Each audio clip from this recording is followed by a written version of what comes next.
on Monday. And in fact, when I spoke to the French finance minister, Bruno Le Maire, what he told me, what he advised investors to do is to relax and calm down. Let's take a look. Calm down and just have a look at the reality. The reality is that the banks that you just mentioned, and I would say the French banking system, is not exposed to the Silicon Valley Bank is not exposed to the Silicon Valley Bank. So there is no links between the different situations. There is no specific concern for the French banks. And that was the French finance minister, Bruno Le Maire. Calm down and obviously be selective and look at the fundamentals. That was his message, by the way, that clip really played yesterday across the French media, which again does speak to the worries that we have seen in markets yesterday. And of course, the big question is whether they continue today or actual investors become more selective in where they see weakness.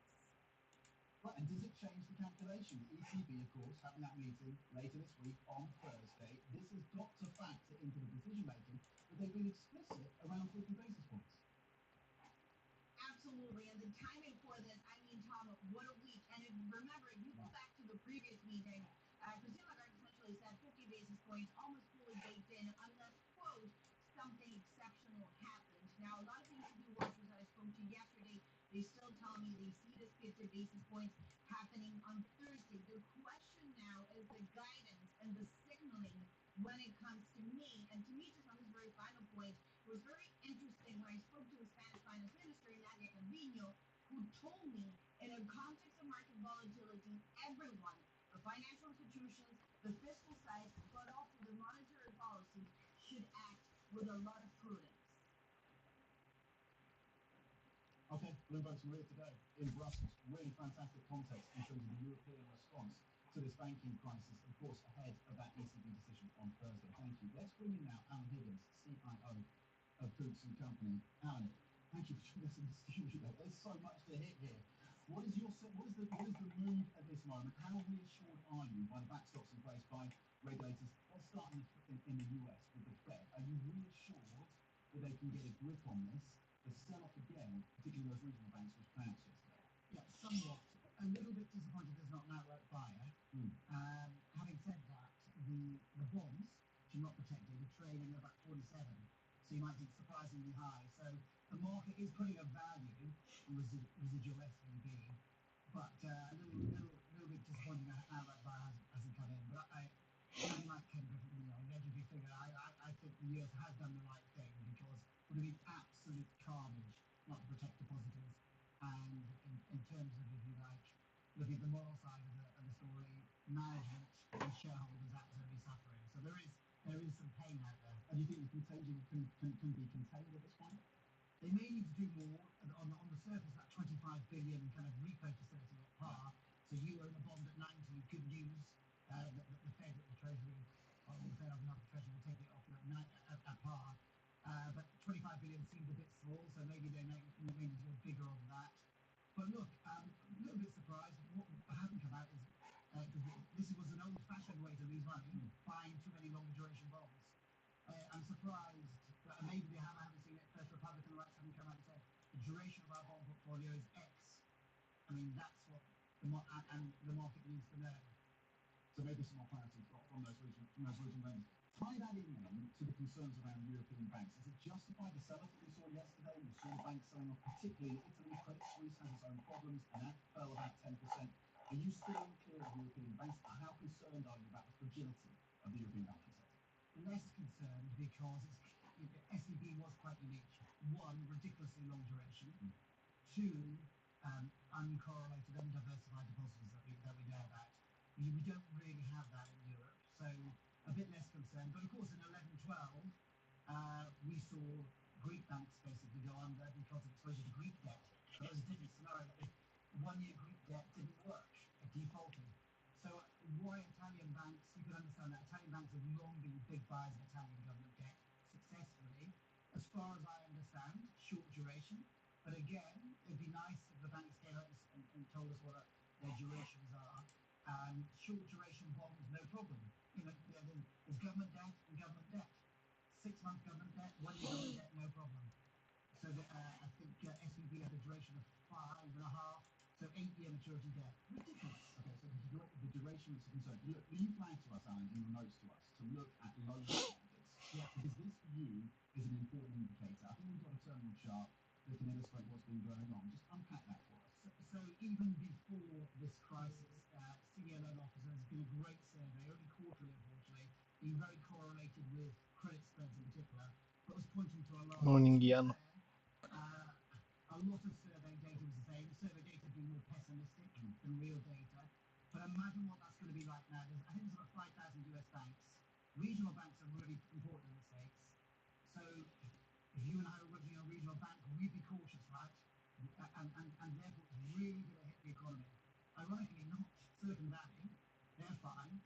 But I used to have an account in a small bank in Pennsylvania, 10 branches, for a long-standing reasons. I can just imagine, really, really tough managing that now. Yeah. So basically, therefore, following it through, absolutely can see a Fed pause. And with, it was only Goldman's, but there's others that have gone out there. Yeah. For the Did you Fed. go along with the numeric cut? That's pushing it, but brave. But you think they pause because the financial conditions are tightening up. Yeah. And that's linked to the loan standards. Yeah. This is the work being done for the Fed forward. In a way, you can pull up your financial conditions index or other ones, and there's been a huge tightening, one-day tightening of financial conditions. So, look, everything's changed. The pivot is in. That's why stocks are holding in okay, just about. It's an unfortunate way to get to the pivot, but the pivot is in. What does that pivot mean for the trajectory of inflation, though? Okay, fair point. If we're wrong on inflation, Yeah. Us and others, and inflation edges back up, then all bets are off. But it would be unlikely. All data points to lower inflation. We will see today. But if we have a 5 handle on year on year on inflation and a decent core, then the numerical may look good. In terms of a cut. It could have even a little bit of euphoria in markets today. So very important. CPI data today is always important. But I suppose that's the risk scenario, Tom. We're wrong on inflation, and they pivot, they halt, and inflation edges up again. That would be not good news. Okay, just briefly before we let you go, how are you positioning in this environment? So look, we're relatively conservative. Of course, we're capital allocation. We're not like a hedge fund. We're in the job of capital allocation, so we always have some stocks and bonds, but relatively conservative. But looking for the opportunities to add to risk. That senior loan officers would point to wider credit spreads. We saw them yesterday, especially in European bank credit, national champion. That could be an opportunity. We already own them, to be clear. But looking for opportunities in terms of capital allocation. Okay, the headline for me is that Alan Coutts has or had at least a bank account. The CEO of Coutts had a bank account in a small regional bank in Pennsylvania. Right. Alan Hankins, thank you very much indeed, the CIO of Coutts and Company, on the market reaction to the turmoil emanating, of course, from SVB. Let's get the first word news now with Madison Mills in Dubai. Madison. Thanks, Tom. Credit Suisse says it's identified material weaknesses in its reporting procedures for the last 2 financial years and is adopting a remediation plan. Its annual report released today says internal control over reporting was, quote, not effective. Chairman Axel Lehmann, meanwhile, is to forego a payment of 1.5 million Swiss francs for his first full year on the job. That's after the bank reported its worst annual performance since the 2008 financial crisis. And in China, President Xi Jinping and Ukraine's Vladimir Zelensky are said to be planning a video call. That would be their first ever conversation since Russia's invasion. The Wall Street Journal reported it could come after Xi visits Moscow, a trip which could come as early as next week. And in the U.S., President Biden says he expects to speak with China's leader soon once the government in Beijing returns to work following the National People's Congress. One of the UK's leading business groups is urging the government to bring in a new tax deduction system to boost investment. The Confederation of British Industries says the move would see companies spend an extra £52 billion a year by the end of the decade. Chancellor Jeremy Hunt, who delivers his UK budget tomorrow, is under pressure to soften the blow of coming hike in those corporate tax rates. Global news powered by more than 2,700 journalists and analysts in over 120 countries. And Madison Mills, and this is Bloomberg. in Dubai. Thank you very much indeed. Coming up next, we look closely at the impacts of the SVB UK buyout on the country's finance industry. We're also going to take a look ahead to UK unemployment data due shortly, and we'll get the latest on Credit Suisse. Stay with us. This is Now.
Okay, first TP done.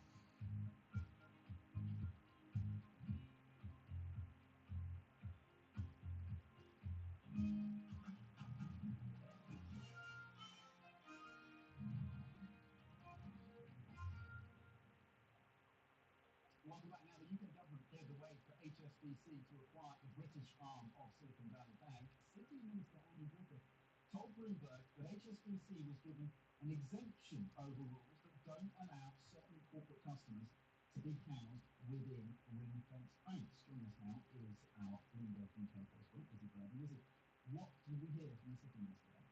Well, the interesting thing that he said to me was that HSBC was given no guarantees when it bought SVB UK for £1. And as you say, the ministers cleared the way by removing some of the ring fencing requirements, which of course force banks to separate the retail and investment banking and international divisions. It's interesting thinking about the wider impact of this in the UK. There's a note I flagged from Callum Pickering at Berenberg yesterday. He says that if the impact of tightening financial conditions in the real economy is strong enough, it would reduce the need for the Bank of England to keep tightening or even tighten at all further. And that, of course, is reflected in market pricing. And he says it's not inconceivable that the Bank of England pauses quantitative tightening next week, which would be a real strong signal that we're nearing the end of the tightening cycle here in the UK. But on the other hand, we're going to get the jobs data at 7 a.m. Yeah. That's likely to show more of a cooling in the labour market. So it'll be interesting to see whether traders pare back their bets even more. Really, really interesting. That debate is clearly happening within central banks across the world, but the importance around what Andrew, or at least Mr. Griffin, had to say, the City Minister, around that exemption for HSBC. Of course, they had to work through that deal very, very quickly in a very short space of time. UK correspondent Izzy Burden with the news there in terms of the implications for HSBC and how they get that deal across the line. Of course, the look ahead to the BOE. Now, coming up, Volkswagen raises its 5-year spending plan to €180 billion. Here's the latest. This is Bloomberg.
Good morning, Ian.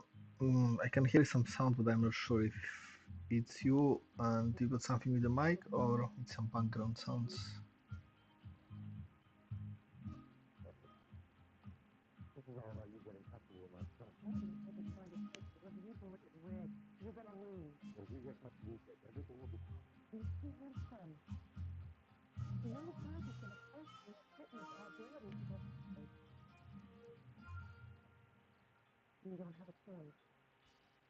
Welcome you back. Let's bring you up to speed on some major investment plans and spending plans by Volkswagen, the world's largest automaker, outlining a 180 billion euro spending plan with a particular focus on new technology. The CEO saying that two-thirds of that spending will be marked and earmarked for new technology, saying that the year of 2023 will be decisive for executing VW's strategy. Let's bring in Bloomberg's Oliver Crook then. Oliver, your key takeaways.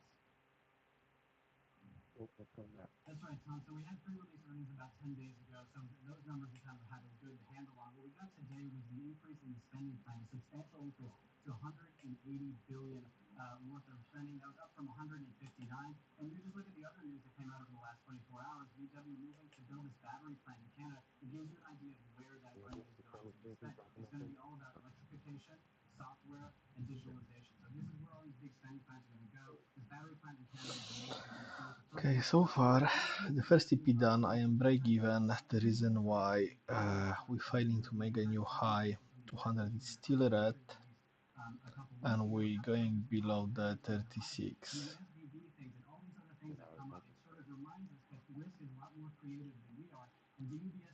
So I don't want to give whole stop loss, the worst case scenario. I'll just take only one TP. Meanwhile, you've been talking to the team at Porsche. That company, that group, that unit, now more valuable than VW. Help us make sense of that. Well, it doesn't make a huge amount of sense. When you think about the most Now we've got 6 minutes till open. 300,000 cars a year versus VW, which traditionally sells about 10 million. It doesn't make a huge amount of sense. Add to that the fact that VW only 75% of Porsche, and then it really doesn't make sense. So what this comes down to, when I've talked to analysts about it, trying to understand it, is that basically a lot of these shares that VW holds at Porsche, they've indicated they will not sell in the future, so they're massively discounted. But this is the question, the spin-off, right? When you got paying $180 worth of spending, how are you going to finance that over time? They managed to unlock a lot of money from this VW, from this Porsche IPO. When I spoke to the CEO yesterday, he was very happy about it, and he's had an exercise for all of his brand chief executives to say how theoretically would you take some of these brands public. So this is going to be a question. Remember, there's Lamborghini, there's Bentley, there's Seat, there are all these other brands that they could perhaps. And we are still on the POC area. Okay, Bloomberg's on the ground in Berlin, and Ollie will be speaking to the CFO of VW later. So far, the POC holding us from going higher. Credit Suisse lines dropping in the last hour. Joining us now is our managing editor for EMEA Finance, Michael Moore. Michael, we've been hearing now about the latest when it comes to the 2022 and 2021 results, the conversations with the SEC, and the chairman forfeiting some comp. What are the details? What does this all mean for Credit Suisse? Sure. So this is the annual report that was supposed to come out earlier this month, got delayed because of SEC questions, and now we're finding out why. A year ago, Credit Suisse did some revisions to previous year's cash flow statements, and the SEC raised questions about that. And so now in this report, Credit Suisse calls that a material weakness in its financial. Come on, let's try to guide and basically saying that over the POC. Financials themselves are fine, but our process for producing those didn't have enough checks in it and could have led to bigger issues beyond just these revisions to the previous cash flow statements. So they're flagging that control. They said they're going to take steps to fix that. It's unclear how much that will cost or what level of, how extensive those fixes will have to be. But it is another kind of headwind for this turnaround plan. Help us understand the sell-off yesterday at Credit Suisse. Obviously linked to what's happening with SVB in the financial sector in the US. Yeah. But is it also idiosyncratic to the story around Credit Suisse? Is Credit Suisse more vulnerable than other banks within this context, or is it just that it's already vulnerable and so there's a more pronounced sell-off? Yeah, anytime you see a sell-off, you tend to see Credit Suisse doing worse. some investors believe that's because it's used as a proxy for bank risk, and so people just sell that as the first thing. But there is the bigger question of Credit Suisse is out there trying to attract client money to turn around these outflows from its own fourth quarter issues. So will a overall sense of unease around deposits hamper that ability to win back that client money? Okay, Michael Moore on the importance of Credit Suisse once again. Really appreciate you coming into the studio early this morning to recap those lines, give us the context. Of course, the chairman waiving his fee from the board fee, and also taking pay cuts as well. Let's briefly check in on these markets. The futures here in Europe only lower by 0.3%. US futures pointing to gains of just around 0.2%. Yeah, come on, go be higher. Level, just about 3 basis point move now for the front end. After, of course, US fell 61 basis points in the 2-year yesterday. That's the most since the 3 minutes to open. We've got a new higher high in 1 minute. Selling pressure here in Europe yesterday. FTSE futures down 0.2%.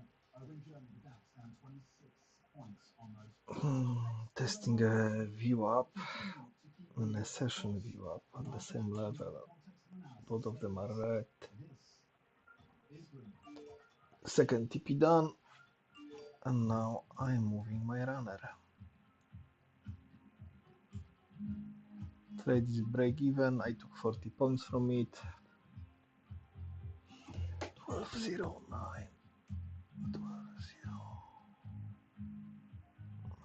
Actually, we can go up to here.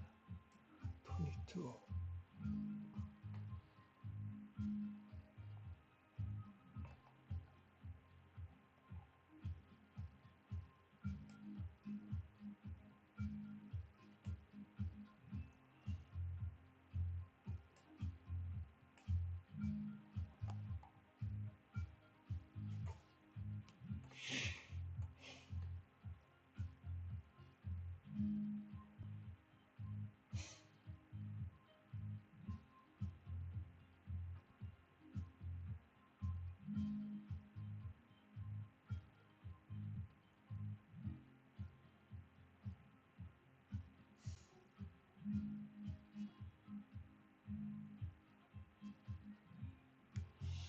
I will be struggling probably around this area. This is the green fib daily, which will be holding us a bit.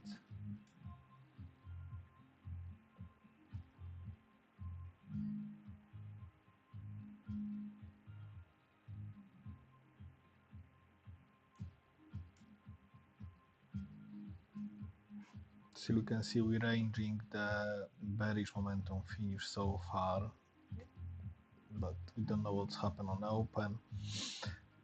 The channel on a 5 minute just gone up, so we are above it.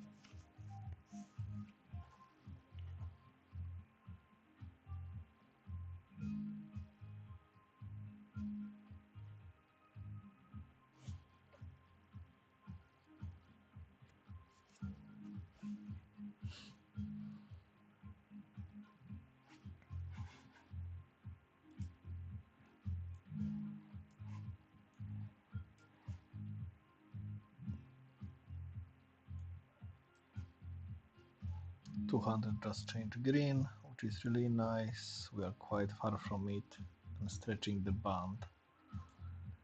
Big buy volume, so there will be some retracement, and green band is quite far. So I just need to think, where should I secure my money?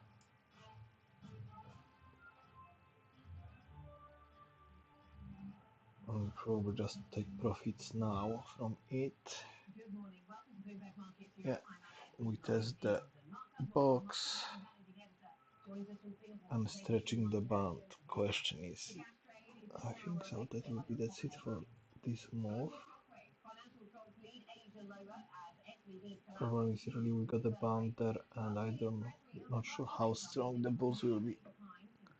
But it's only the momentum on the open.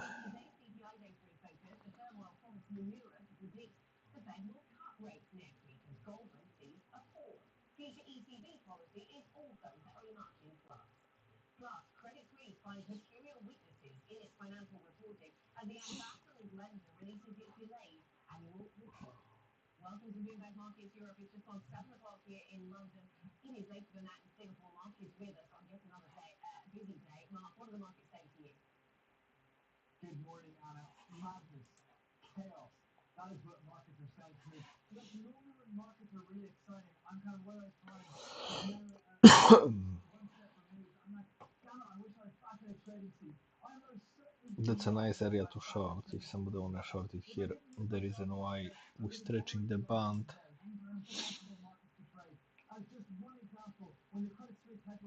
We just on a higher time frame we couldn't make a new high. Before covering 22 of them just 5 minutes. Either one of those moves would have just, broken many recent records for moves in Asia time of yield. And the candles are contrarian now. Because of the price action we've seen in the last 2 days. Okay, plenty of price action to talk about. We'll get to that in just a moment. Let's get to some breaking news coming through from the UK on the labour market. Whilst we're very focused on SVB, Credit Suisse, all these other stories, this is seen as an important building block of just how many rate hikes we get from the Bank of England, the tightness of the labour market or otherwise. And it does still look tight, and looks tighter than expected when you look at the unemployment rate. January unemployment rate at 3.7% versus an estimate of 3.8%. So once again, a tighter than anticipated labour market there by that measure. We're also getting some details on the impact of labour disputes, of strike activity. The UK lost 220,000 working days for labour disputes just in the month of January. This clearly taking a toll on the economy. Your thoughts, Mark? Yeah, look, this is definitely still a hot number. And the revisions were higher as well. We see the average weekly earnings were TP signal printed as well. But I had a quite nice entry, 200 change green, so I staying in my trade. May not be in the next week, but when we move beyond them, it's going to be very hard for any central bank to justify cutting rates unless we actually Yeah, I'm 40 points up. Yeah, interesting. And we will get back to that conversation about where core inflation is and where rates are and rate expectations a little bit later on in the program, I know. Let's just, with an hour away, just under to the start of European trading, let's have a look at the futures picture. And this is the futures picture for Europe. It looks fairly flat, which is really interesting when you think about the divergence we saw across the Atlantic in yesterday's session. Yesterday, we saw some European equity markets dragged down by the banking sector, really dragged down by banks. Eurostoxx 50 down by 3% in session yesterday. Yeah, POC from yesterday is at 54. These European equity markets, the DAX down by more than 3%, and Commerzbank fell by 12% or so. So real big moves on financials. US market closed much more modestly. So we saw S&P a little bit of weakness there. We saw Nasdaq. We're on a value area high now. And US futures falling considerably higher. It's interesting to me that we're not seeing more positivity in the European futures picture. We look for clarity around Credit Suisse. We look for clarity around the banking sector, where weaknesses and vulnerabilities lie, and where they don't, perhaps, as well. So this is the picture for the US futures picture there. It looks slightly positive. Mark, what do you see on the GM? Well, the GM misses the really big action at the moment because it's yields. It's really those front-end yields for dramatic volatility. But as we come in now, they're literally about flat in the day, those 2 yields. Despite those wild moves in both directions, the range being almost 40 basis points on the day. 36 changing red, which is not good really for my long as we are on the top of the band. We got the contrarian candles. The contrarian candles can work both ways. They are good to break the levels when we're trending on, when we're ranging. It's showing us the end of the area. So as we saw here, it was nice short towards the green band. There was as well end of the short, and was long towards the green band. In just 2 days, as investors race to cut exposure to lenders. The moves triggered a cascade of trading halts as multiple regional US lenders suffered record drops. For more on the wild day that was yesterday, and a little bit on Credit Suisse as well, as that part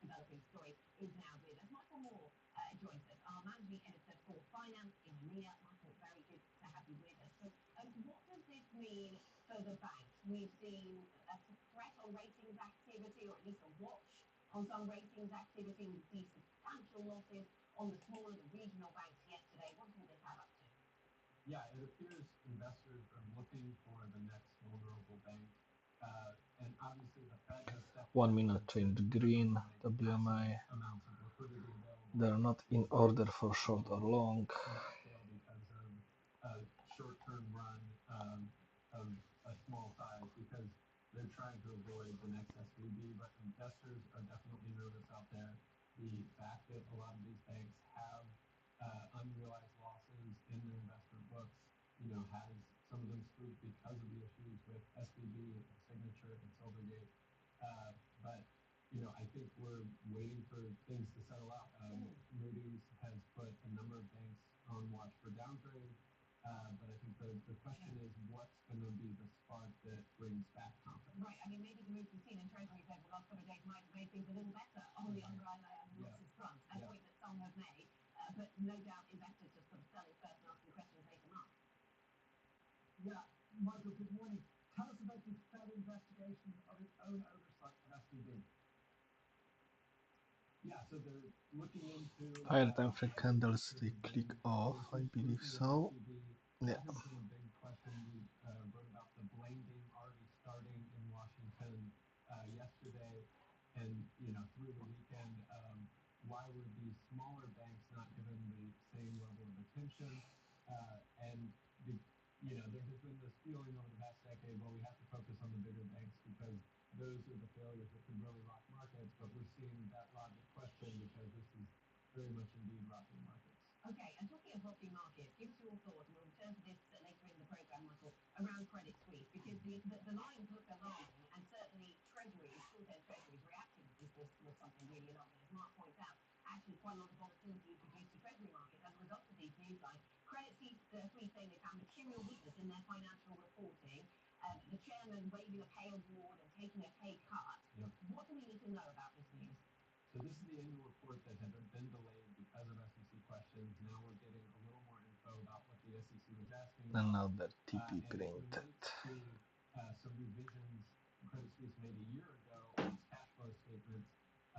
After the SEC queried those, they've now said, well, we do have a material weakness in the way in our process for POC, it's somewhere here on the top of the previous 4-hour close. They could find on the current financials, but it was more about the process not having enough checks. There wasn't a ton of detail, so we'll have to see what more we can find out.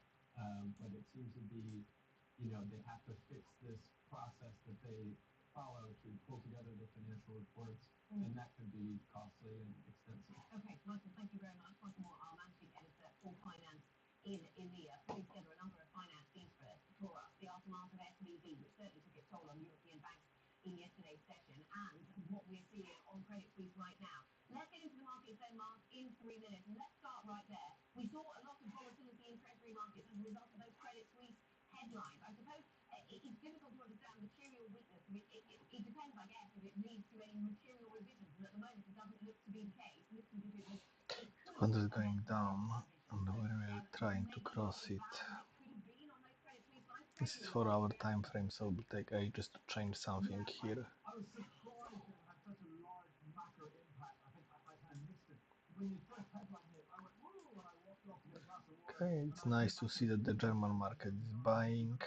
So I did not realize this would really have a macro impact. I think that shows just how jittery this market is and how much they believe that there might really be a massive banking crisis brewing. And that is something that I definitely don't think is the case. I think you've got to remember that in the US, regulation was stopped for smaller banks 8 years ago because they pushed back that they did not need the very, very tough post-GFC banking that was only needed for the really big, systemically important banks. So there are some smaller banks in the US that are vulnerable. However, regulation was not relaxed in Europe and the UK, and therefore they are not as vulnerable as those smaller US banks, and the big US banks are not vulnerable. That is why, particularly in the wake of what happened on the weekend in terms of the policy support, I am not worried about a banking crisis right now, and therefore I don't know what financial crisis that other people are out there pricing, but certainly there are some people in the market pricing a financial crisis, even as we have other people like Ken Griffin going, SVB should look at an IPO bankrupt because the US economy is so strong that there wasn't an issue about it. Right, yeah, he's worried about the face of capitalism. investors. Michael Burry shares your view. He has big short fame, suggesting that he doesn't see any big financial crisis brewing. So if that's the case, Mark, if we oversell European bank stocks, I was really concerned. I look at Commerce Bank down 12.7%, but then I remind myself, actually, that only takes it back to where it was at the end of January. So we're unwinding a lot of optimism around the banking sector over the last couple of months.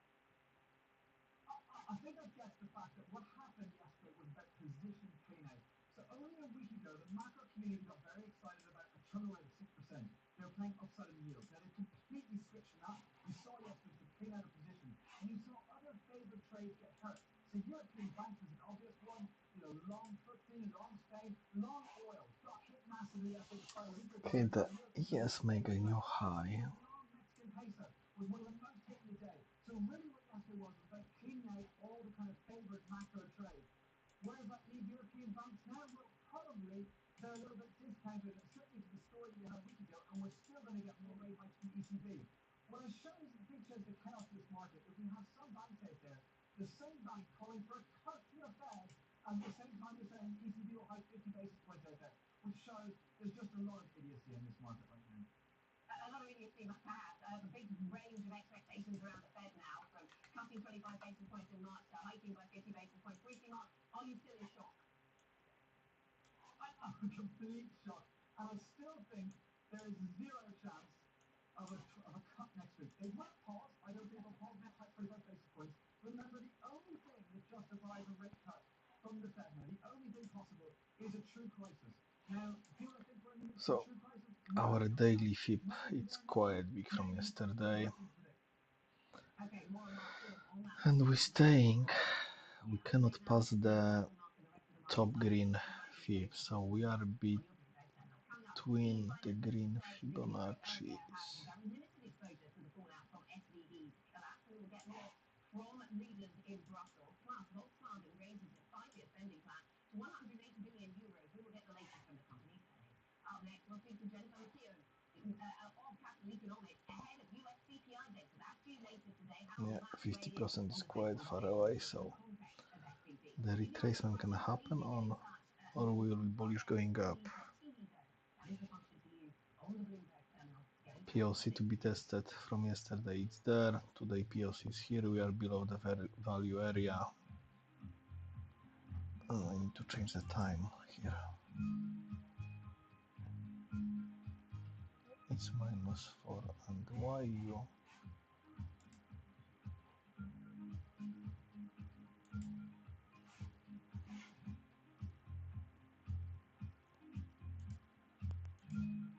Because I was playing with yesterday.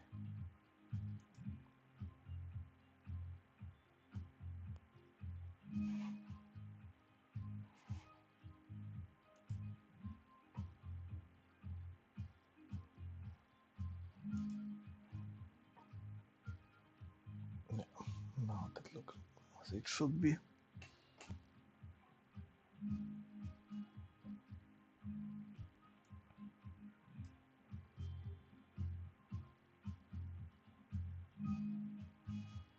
So far you can see nice clearly on a higher time frame that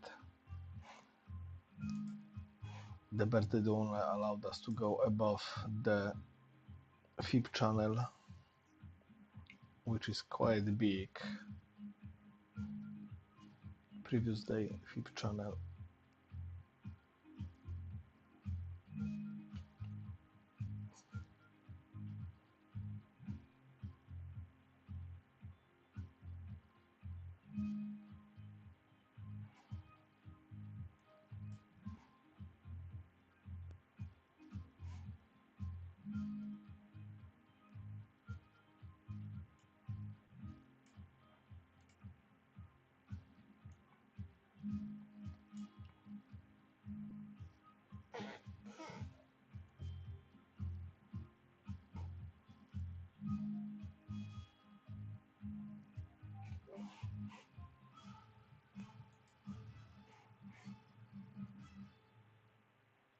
Welcome back to Vivo Markets Europe. 45 minutes until the start of cash equities trading. And look at this picture, looking a little brighter in some places. Not 50 features, they're flat. Elsewhere, a little more positivity. CAC features up by 0.3%.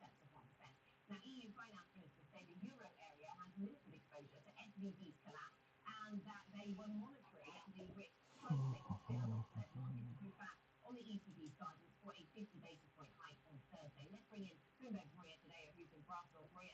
turbulent day yesterday for European banks. We saw the whole sector selling off by more than 5%. Some individual names down by 12, 13%. All of this in the wake of the SVB collapse, in the wake of reassessments about net interest margins, perhaps at those businesses. What have finance ministers been telling you?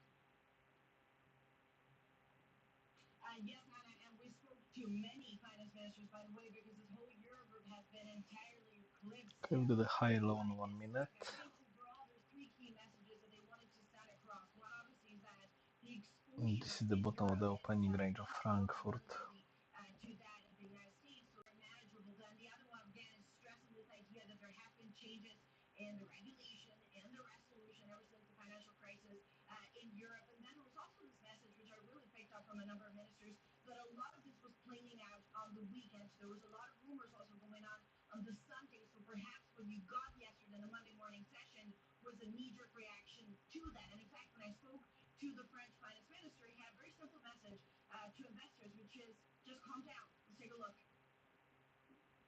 Calm down and just have a look at the reality. The reality is that the banks that you just mentioned, and I would say the French banking system, is not exposed to the Silicon Valley Bank. It's not exposed to the Silicon Valley Bank. So there is no links between the different situations. There is no specific concern for the French banks. And that was Poonam Mail talking to us yesterday after at the Eurogroup. I think for me, Anna, we'll have to wait and see whether or not investors feel they have everything they need to calm down. But also, and I guess it's also the real question going forward, is whether they get more selective about where they see potential risks in the European banking sector. Maria, good morning. How much is it expected that the SVB situation will weigh an ECB decision on Thursday? And look, what a week, because the time before this, I can tell you, I can't wait to be Friday or Thursday, excuse me, in Frankfurt. Remember, in the previous meeting, Madame Lagarde made it essentially obvious. Okay, I will open a short on the other account. Essentially happened. A lot of the ECB watchers I spoke to yesterday were still betting that this is going to happen on Thursday, but there is now a real question mark about the signaling. Limit order. For May, and should there be specific guidance considering the volatility that we've seen play out over the past 24 hours? And to me, it was also very telling yesterday from the Spanish finance minister, Nadia Calviño, who told me at a time in which So I wanna see and this kind of volatility, if everyone, the financial players, but also I will be filled and what's happened. policy should be extremely prudent. Maria, thank you very much for being Maria today with the latest in Brussels on the politics, on the macro themes. We will see as we're the message that investors calm down. Credit Suisse news flow, even if it's outside the Eurozone, perhaps not helping everybody calm down when it comes to European financials. We'll keep them under review. Coming up, we look ahead to today's US inflation data out of the United States. Jennifer McHugh from Capital Economics.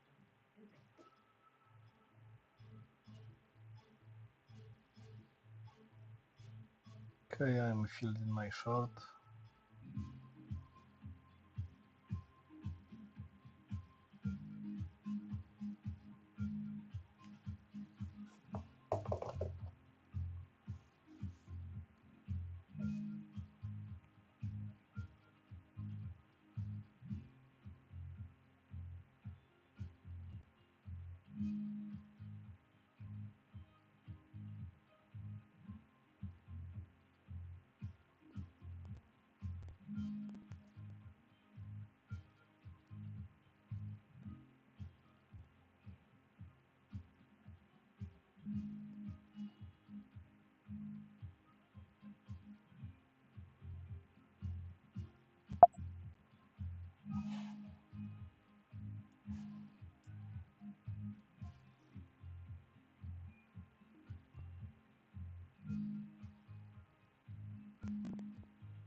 UK unemployment rate, it's lower than expected.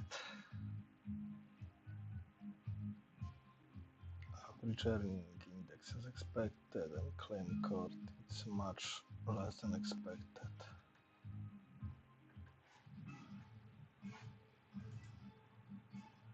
Good morning, Colton. Good morning, how are you? I'm good. I'm good. I'm good. And you? Okay, really good. Yesterday we had an amazing day. Yeah, yeah. I missed most of the time, but yeah, I did some training, so it was nice. Yeah, 1 second. I just need to pick up.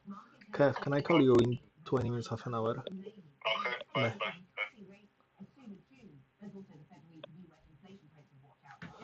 So I am in a short and in long. My long it's from here and it's break even, and my short I just took it. It filled me in, and I am on minus. So wanna see which Mm, mm, account mm, mm. will be better. The long took already 10 and 30 points, so the runner only left, and the short is fighting for the first TP. Yep.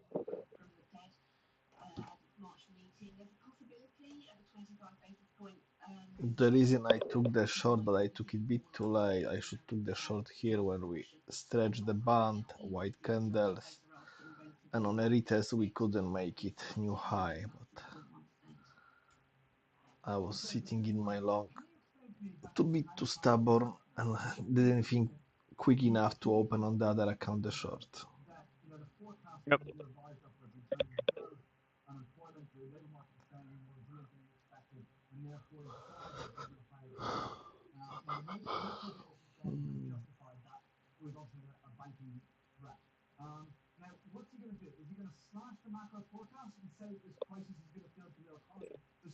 So far, bit of the boring open.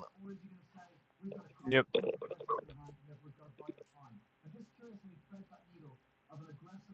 Same for DAX. Yesterday, DAX was flying up and down. Yeah, yeah, yeah. I got some good points, but yeah, I need to be more patient. Get the right things. Yeah, I was like in the racing part, I was thinking, okay, it goes a little bit up, but that is the trick of the market, of course. And then I took it like, okay, it will go long, and then low. It's Mhm. stupid for me.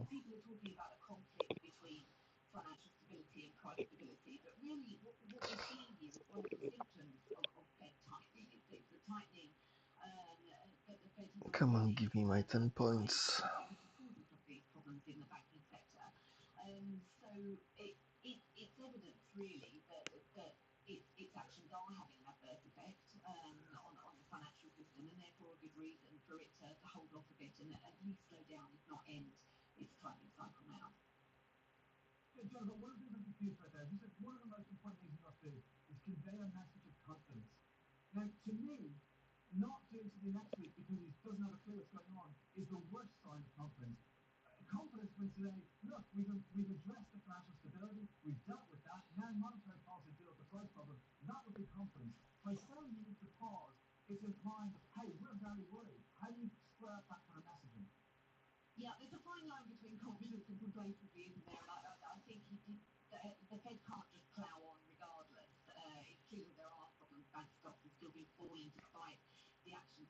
Almost there, yeah.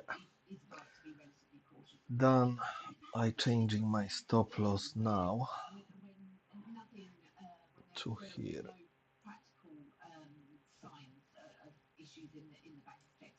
On two contracts, I risking only 6 points.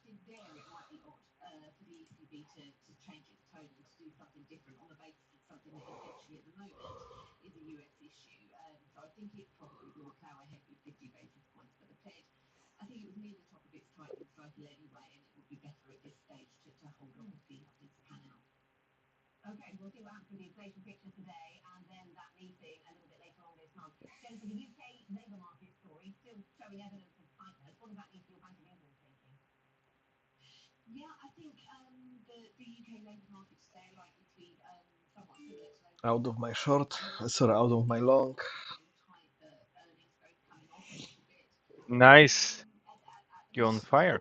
So the long is close on break even, but the short second TP is in 6 points.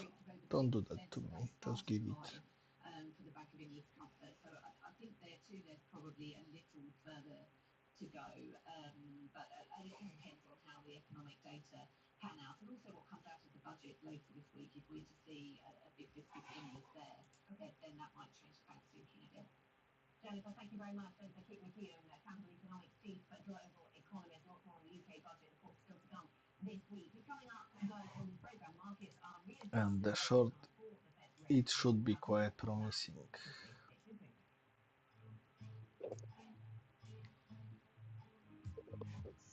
If it will play us, we've got much more things to work down. Yeah. Should be this the cool down of the financial reset they are talking about in many things. Just wondering what they will do with all of that shit.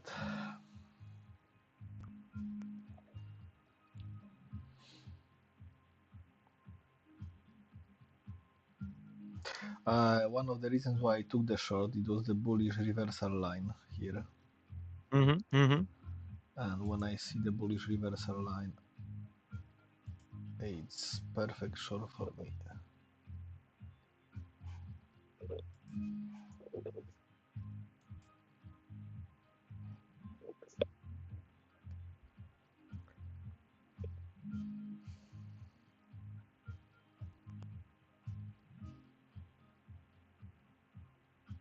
Okay, now we are at the bottom of the channel now, but the candle's not contrarian yet, and no signs to take another long.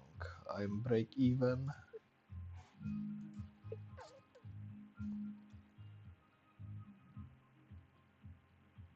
And don't tell me that this week only took my stop loss. They will go up from now, but that will be a bit annoying.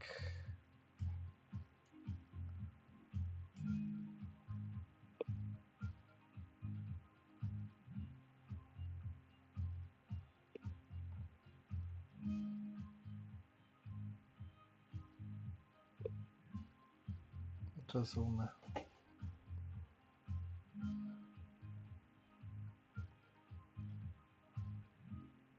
wait for 36. If 36 won't cross, I will open another long.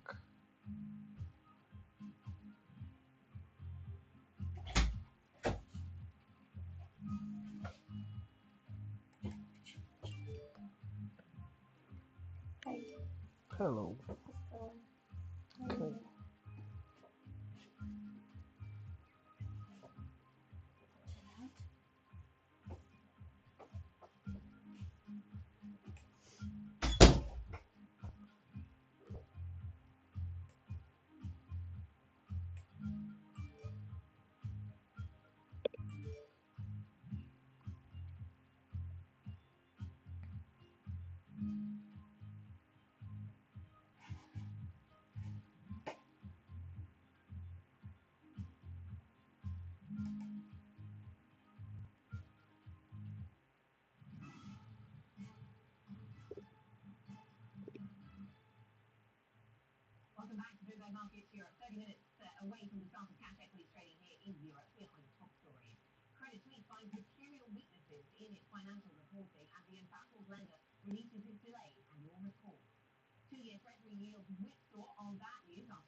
Okay, the short is on break even.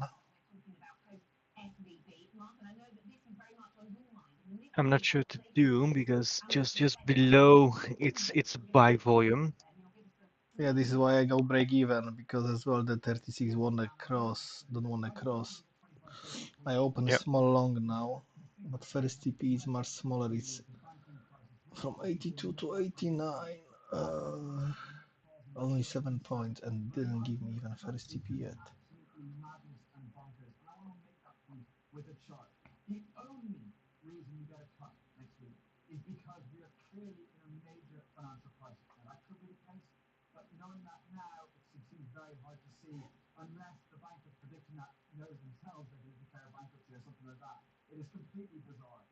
Just to kind of show this, I've looked at the last 5 times we've had a dovish turn from the Fed over the kind of modern monetary policy system the last 30 years that Greenspan brought in. There's been 5 times where we've had a rate cut after the prior time was a hike. And in each of those times, we're above both headline CPI and core CPI. The average of the 5 times, we're normally about 265 basis points above each. Actually, funny enough, we're a little bit more above headline than core because headline obviously a little bit more variable. But for both of them, it's an average of 265 basis points above when we cut rates. Right now, assuming we get a 6% CPI print today and a 5.5% core, we're still going to be 125 basis points below headline, which would imply that to get to the normal average of the last 30 years, we need to have rates 4% higher before we cut, and we're going to be 75 basis points below core. So the point is, there's no way that any of the macro information can justify a cut, even with long and variable lag, etc. We might have to see, but it's just way too soon to be cutting rates. The only thing that would justify it would be a major financial crisis. Come on, Is that first unlikely? TP done. I am absolutely not seeing it out there. Maybe others see something I don't see. Okay, Mark, thank you. So that's Mark thinking, Okay, it so needs to a cut from the Fed when it comes to that you net are interest rate still setting. in Now, the Federal play. Reserve is repricing the Fed rate path this year in the wake of this week's turmoil. Economists at Emira see the Fed cutting interest rates, its benchmark interest rate, as soon as next meeting. Fed could actually deliver a 25 basis point rate cut as well as pause its QT as well. The argument is really about ongoing financial uncertainty, potential flight of deposits, still looming financial stability risks. Let's bring in Bloomberg Markets reporter Valerie Keitel to take us through all the full Come market on, we're seeing here around the Fed. Valerie, Mark doesn't think we're going to see a cut. don't do that Charles to doesn't me think we're because going to see a I'm cut. out of the short Markets are now. clearly divided, and we've got a whole range of estimates as to what we'll get from the Fed this time. Yeah, and the whole street is just very confused on what the outlook is for the Fed. And how are they going to communicate a shift in messaging given we're in the midst of the blackout period? We had Goldman yesterday coming out with that first call that they think that the Fed is gonna pause this next meeting, and then Mira last night going for a second. Not only that, Anna, they are calling for an end to QT as well. This comes after a bunch of banks on the street upgraded their Fed call to 50 basis point hike, seeing a hot inflation print today. The street is just all over the place. I don't think I've seen anything like it. But a lot of the argument that is being posed out there to the reason why the Fed should reconsider the rate passes from here is the impact of lending conditions that this regional banking It's crisis like is yesterday, having I on was clients given and first corporate 1, 2 financial TPs, institution debt. sometimes It 3, shows and the then go type of against me. crisis But we have still, not seen all cycle, and good Mm-hmm. way to Mm-hmm. make the money. If you going break even straight away, don't going on in the allow the market. trade to do And the we know that these lost. regional banks are very keen Second to TP stay done. close to small and medium enterprises. Does this, quite drastic shift in the outlook for financial conditions mean perhaps today's inflation print is too backward looking? Last week's payroll print is too backward looking, and the Fed will still look ahead For the and short stops and that kind of things, I'm a little bit scary always. I'm thinking, no. If I close now, I will lose it, or it doesn't go in a right way. So Okay. a lot to think about there when it comes to the Fed. I The need more have more confidence for that. consumer inflation. We'll get that CPI print later on today. We'll see how persistent that core inflation picture is. Thanks to Bloomberg Valerie Keitel. Quick word on the ECB. Always when I am like overthinking it or I am scared, then I losing the trade because taking it too late or not taking it and then regretting and trying to catch it. So Yeah, yeah, yeah. True. I I found or it. think it will go a little bit up and then down. Then I'm also out. But yeah, it's training, pure training, training, training. Yeah, if you're sure about the setup which you're playing, then just take it. And the worst case scenario, you're losing few points very quick if it's wrong.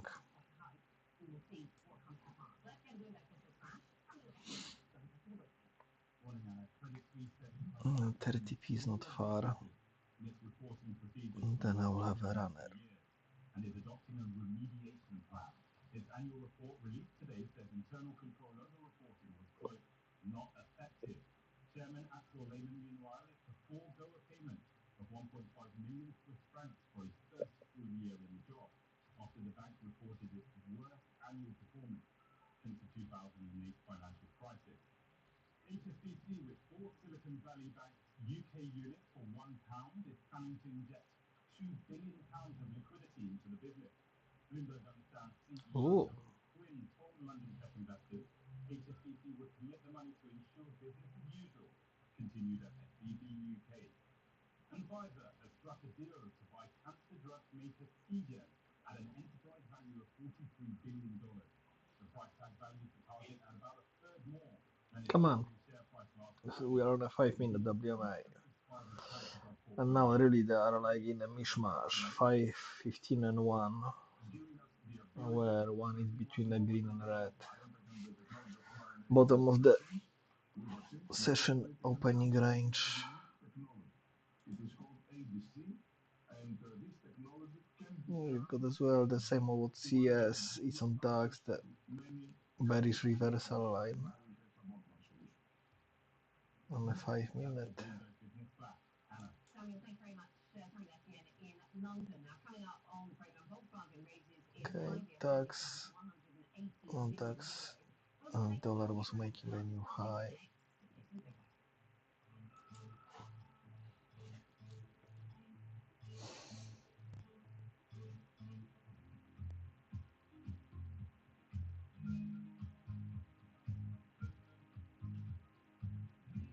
36 change red, not good.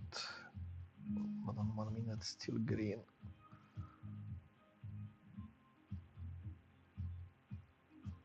Lower high.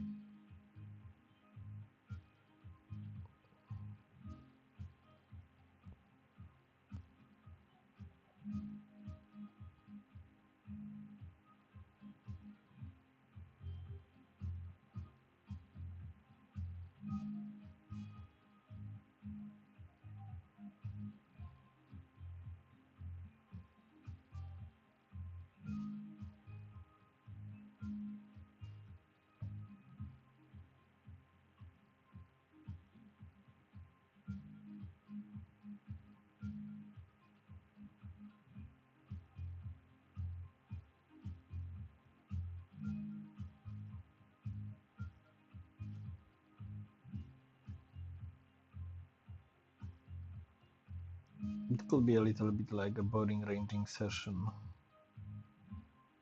because of the CPI today. Yep.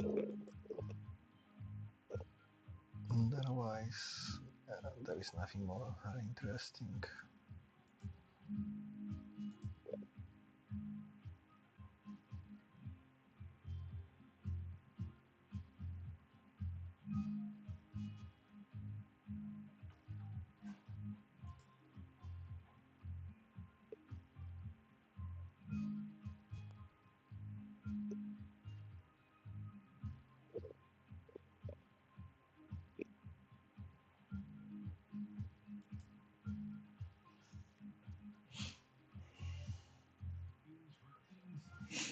The chaos on Wall Street right now and around the world. Alexa, volume down. See this as a systemic crisis. The banking system is safe. Does the Fed have all the tools it needs to contain this problem? Not the least, what's happening in the banking sector when here's the Fed's pause. With volatility that's been nuts, how much of this news is overreaction? Are additional data that need to be reviewed? For the latest on the SVB collapse, keep it tuned to Bloomberg TV and radio.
ATRA,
it's really like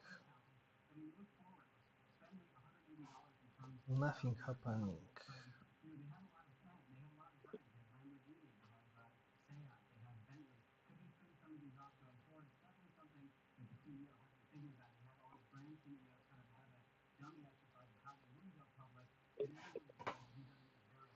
One thing I don't like it, it's still 200, it's red all the time and we are above it, we was making the lower high with it.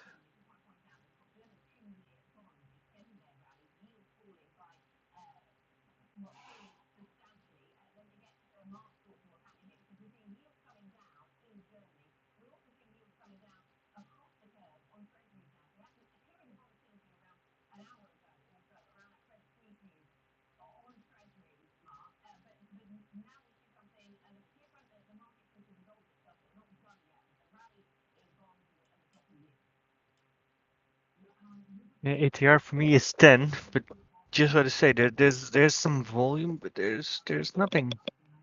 No movement. No,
The funny thing is the bears they don't want to give up the mm, Sydney top liquidity and the bulls they looking for the bottom.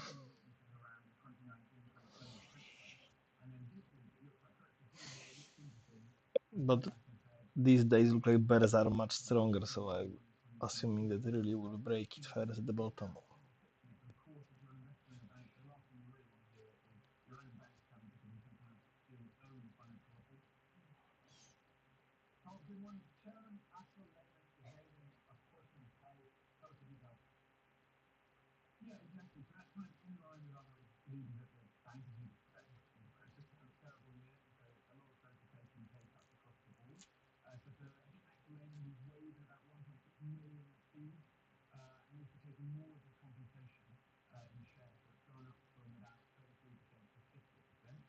you know, if you're a critical shareholder and you look at what the share price has done this year, you're probably thinking the value's.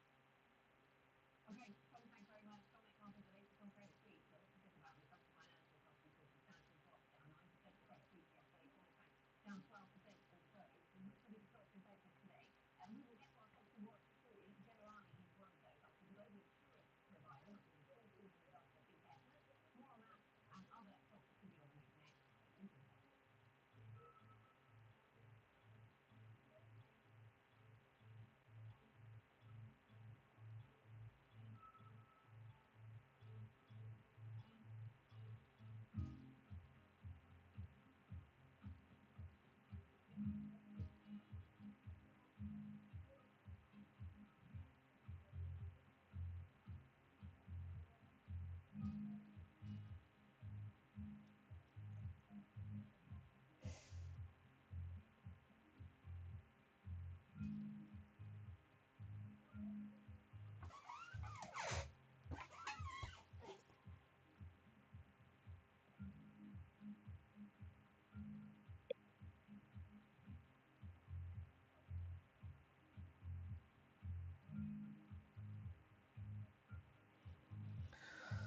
Okay, where are you going now?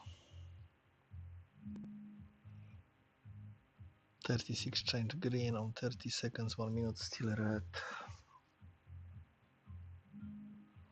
To look like we cannot make a lower low or higher high. 10 minutes still open, so the move will happen after open. Yeah, I think so.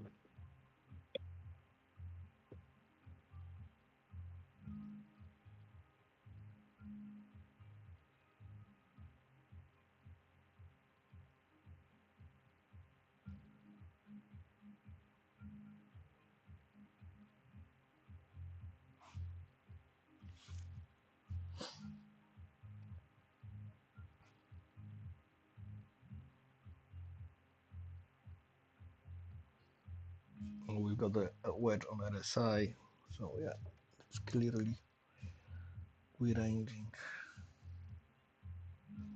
It's a nice wedge pattern. The same you can see even on a here, up, down.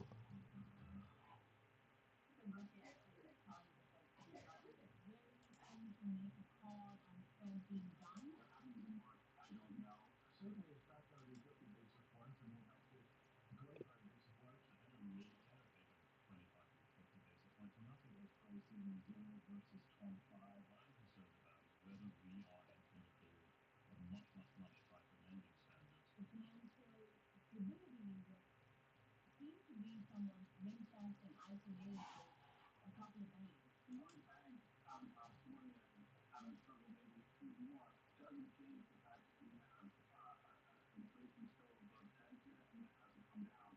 Well, the CPI print is going to be absolutely crucial in determining whether the Fed is done. Inflation is running very hot with a very strong labor market. And that means more hikes, not less hikes. Our guests weighing in on the impact on the Fed of the collapse of Silicon Valley Bank as we really bury news in late Feb. Now let's get your stocks to watch this morning. Joining us is Ryan, who's been joining us with us at the Stocks in Focus along with Peter. We were just talking to our colleague Oliver Cook about Volkswagen. What have you got for us this morning? That's right, and this has been covering the Volkswagen update today. So just going to look at the stock price performance as well. Just as a reminder, Volkswagen today announcing that they will spend around 180 billion euros over the next 5 years on electric vehicles. That's up around 13% to what they said at their last update. And looking at the stock price performance here, you can see this is the broader auto index rising over the past few months, and Volkswagen has actually really missed out on that. I was trying to dig into why that's actually happening. There's actually only a couple of owners that have sell ratings, even hold ratings on this stock of around 25 that cover it. Carefully, it's quite interesting. They found that Volkswagen actually does not have great cash flow, which is a bit of a concern given all of the investment that they're looking to do in the EV space.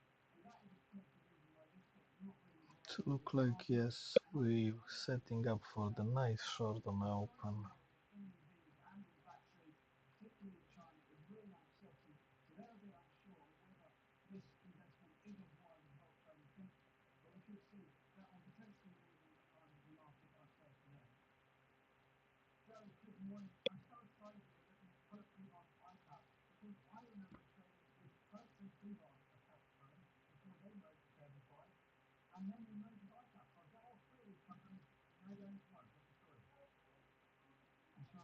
green light like this one. So this is the broker, the big London broker, as I mentioned, really historical firm. They still even do quite a lot of voice broking. So the guys that you see on the keyboard, big button in the screen, this is TPI Cap. And actually, one of the biggest beneficiaries of interest rate volatility, all the stuff we've been talking about over the past year. You can see that in the report today, with profit up 28%, the dividend jumping 30%. They're dealing mainly treasury, so you can see why they are doing really well. And actually looking at the stock here, so this is the stock 600 on the white line. TPI cap here soaring. This was during the mini budget last year with the UK. With all that volatility in the market, one of the only stocks in London that rallied during this type of budget was TPI cap because they benefit from volatility. The one thing that's not doing so well is their dark pool business. This is where equity traders are able to put orders into the stock without the rest of the market seeing. That market is not doing very well because of the decline in stocks more broadly over the past year. But really, the interest rate business linked with the broking business is booming, and that could benefit TPI cap today. The 60 market was super strong on this year. I'm sure there's a period in the chart trade, but that was the thing. Generally, the insurance trade also. That's right, that's kind of a good chance trying to trade as well. But so Generali, we're in the insurance space this time. This is the life insurer over in Italy, in the north of Italy, doing really well in the life insurance business, and also actually the non-life part is doing quite well as well. Brought the stock up again here. That stock was at a peak around a year ago because there was speculation that there would be M&A news for this company, so they thought they would, but that didn't materialise and actually gave up most of that gain and underperformed for a lot of the time last year. It's pretty much trading in line with the market. Insurance obviously had a terrible day yesterday given the sales news. That took rather. There's another one in insurance in London today, Sabre, also issuing a profit warning today. So the insurance outlook really uncertain, but for now, I think generally looking pretty strong. Their Up profit up and down, up and down.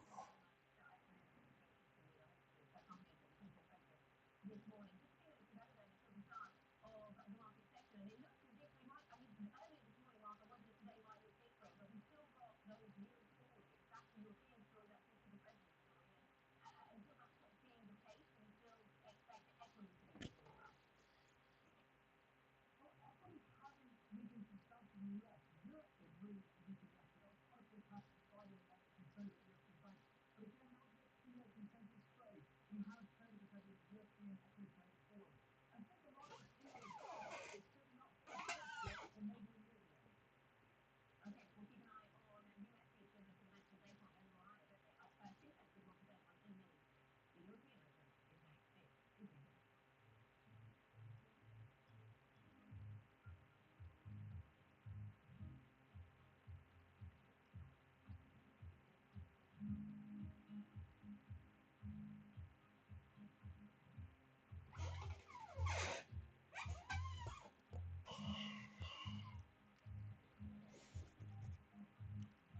Okay, 3 minutes to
1 minute left.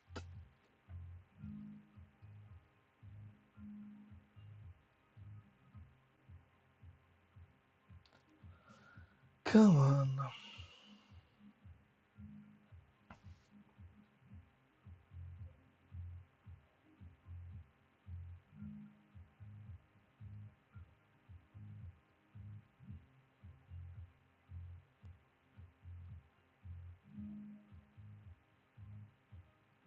Opa.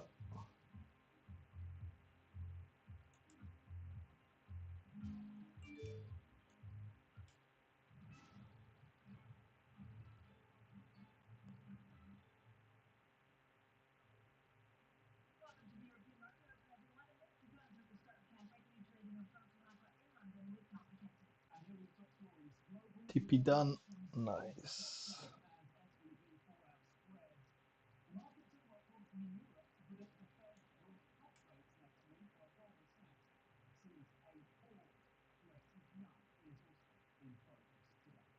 Bitcoin extends the biggest gain since November after US authorities move to stabilize sentiment. We speak this hour with Jeremy Allaire, the CEO and co-founder of digital currency company Stellar. Plus, Christians find material weaknesses in financial reporting. That's as the baffled lender releases its delayed annual report. Tom, this is what futures are telling us. Of course, we look at that CPI print faster than all headlines expected to see. We saw Friday Fed futures close fairly flat after yesterday, but now we start with the Fed does next after that CPI comes in. How do you expect to capitulate given faster than believers would approve perhaps? Well, the actual CPI is 6%, coming off the 6.4% in January. This is the February number, of course, that we're looking out for. The importance of that inflationary print, as it isn't only party to these markets, of course, whipsawed by the fallout as SVB, and the banking sector in Europe felt so much pressure. We saw that reflected from the FTSE move over initially into falling as the banking sector was beginning to move recessionary phase. So the recovery in the banking sector remains to be taken. Small France, CAC 40 currently getting 2 tenths of a point. Frankfurt index in a different direction, losing 23 points. Interest rates 2 seconds year over year, FTSE 100 range bound. Looking at wage data coming out of the UK, the analysis from Bloomberg Economics is that you're still going to see a rate hike from the Bank of England, even as stronger labour sector tightness slightly ease into the aligned ranges. But nonetheless, again, it is fundamental inflation. I've got only runner left. Come on. FTSE 100 currently off by It'll be the same fail as the Frankfurt. So far look like that. Okay, I'll be back in a minute. question marks still continue over whether or not those recent points actually reinforce further action of the Federal Reserve regulator in the US. Futures currently getting 4 tenths of a percent. With the action though, the 2 year, that 69 basis point move lower in yields yesterday, moderating today, currently 3 basis points move lower across the front end, with 394 on the US 2 year. Germany as well announced a record move into German bonds yesterday, 245 on the 2 year. Again, another big move, a massive move in terms of money flowing into German debt, 23 basis points, 24 basis points, and a Bloomberg Bond Index supported 22 tenths of a percent for the US dollar, with the stuff coming through the Bloomberg. Thank you. Tom, let's dig a little deeper into some of the sectors. So a lot of them are actually in the green. I know about six that are seeing a bit of pressure from insurance, auto parts, financial services, and banks down 7.8%.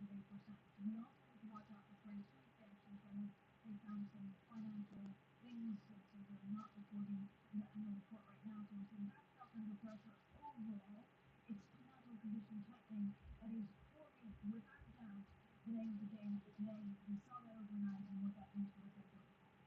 Uncertainty, of course, over whether the Silicon Valley Bank crisis could change the Fed's course of action over the coming months has triggered, of course, some major moves in these bond markets as we flagged it, particularly inflation tightening currently in the German Bund. US Treasuries have steadied though today after what was a hugely bullish start to the week, historic really, and the rally has extended into Europe again with German Bunds gaining on the progress for us today in that 23, 24 basis point move. More, let's bring in Ben Rand from our Bloomberg NY team. Ben, what a couple of days, particularly the start of the week for the European debt markets. Where is the focus today, tying in the previewing expectations around inflation number and the US, and how challenging that could make the Fed's job going forward?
Thank you so much for that roundup from our Bloomberg. And like to note, we had a great chart looking at financial conditions over another 22 particular markets throughout the day. Yeah. Continuing to the news and down stocks, tumbling in the wake of the FOMC decision. So it's a good market to take 10, 20 points, close, and walk away.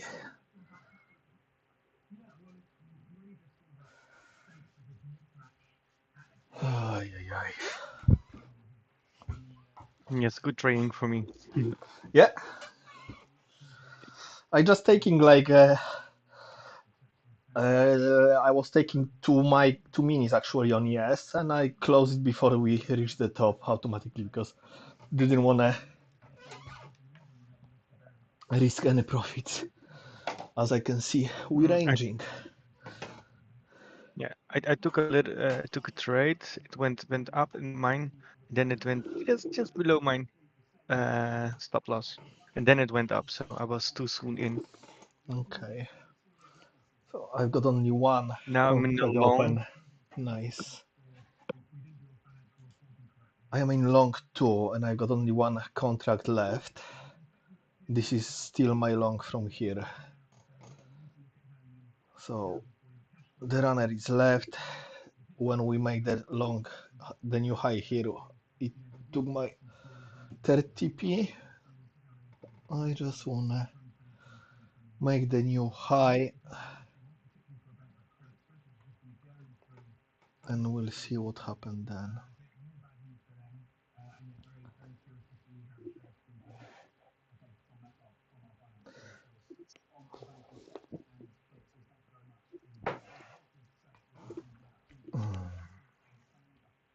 Still, ATR is quite nice. Not as big as yesterday, but Yep. definitely is decent. We are top of the band and stretching the view up, so I'm not sure how far we will go. Okay, so far I like it. It changed green. Everything looked nice and green. I sent a video today about this setup Mm-hmm. and something about the liquidity. So I put 2 videos today into the Okay, I'll check it later. setups.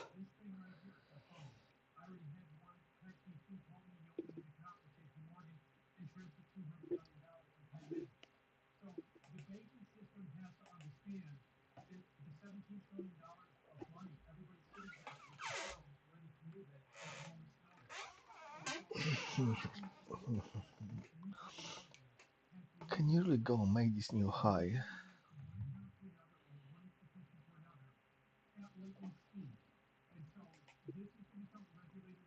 Because we didn't do anything on the last 4 hours.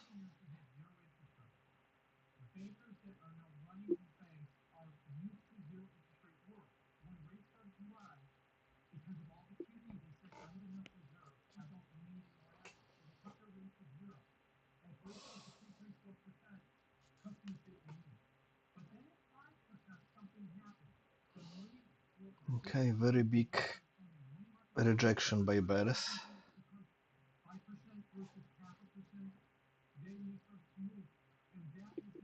So far,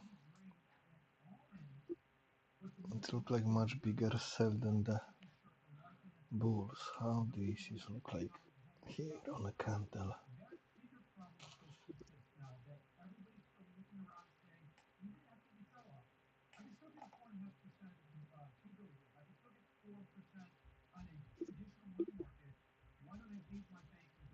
Mhm. 30 orders. Yes, and put say no. Do you feed him? I'm going now. Okay.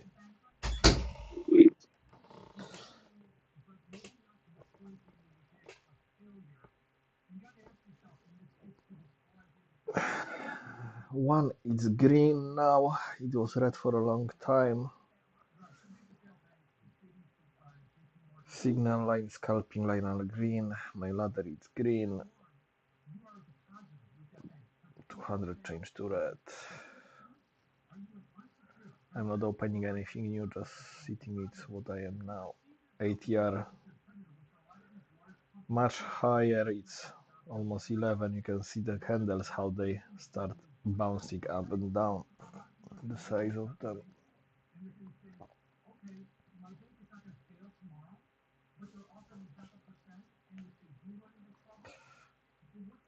Oh, first the banks are really hitting.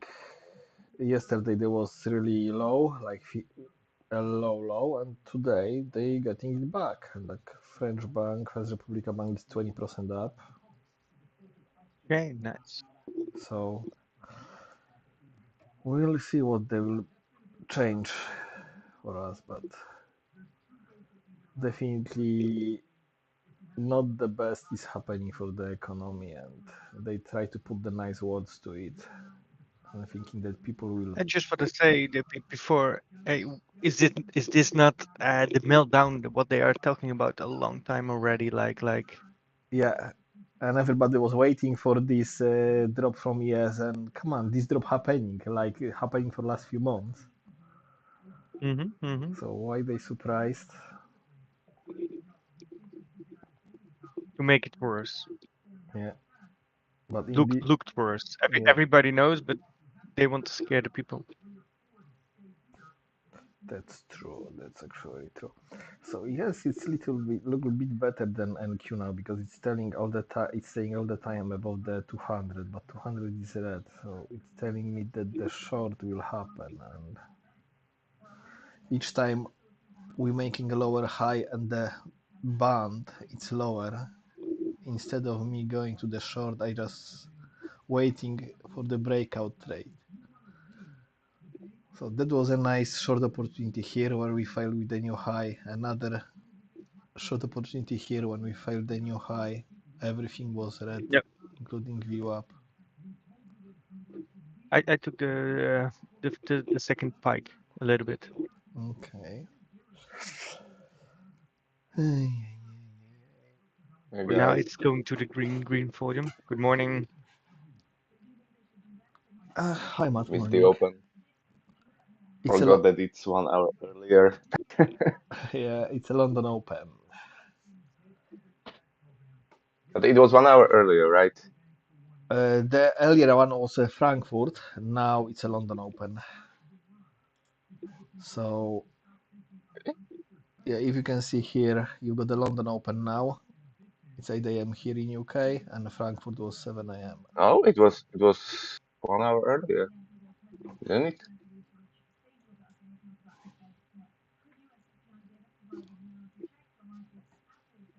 For now? Okay. I thought that it's 1 hour earlier because yesterday the US Open was. Oh, but the London didn't move. Okay, got it now. Okay. So only US moved, right? Excuse me? Only US moved 1 hour earlier, but Yes, London yes, remained the yes. same, right? Only Oh, US changed the time zone. The Europe we're changing at the 26th. So okay. So I need to move the session range boxes manually because I had it wrongly. what I done, just to do not make it complicated. If you go to the range boxes, you can see my chart. Yeah, Yep, yep. just change the time zone -4 here. Yeah, I changed it. But I still have London open at 8. So you are in Poland, right? No, I I'm saw in that. UK. I'm in UK now. I'm Oh, you are in from UK. Poland, but I'm in UK. Okay. So I changed it to -4, and I see London at 8 my time, not at 9 my time. So 1 hour earlier. Hmm. What I will need times? to One change it. second. What times have you got? What times have you got here? Just check that. I really want to close the trade. Frankfurt. It's so annoying. Okay, Frankfurt 2 to 3. So we have 3-4, and then London is 4-9. Okay.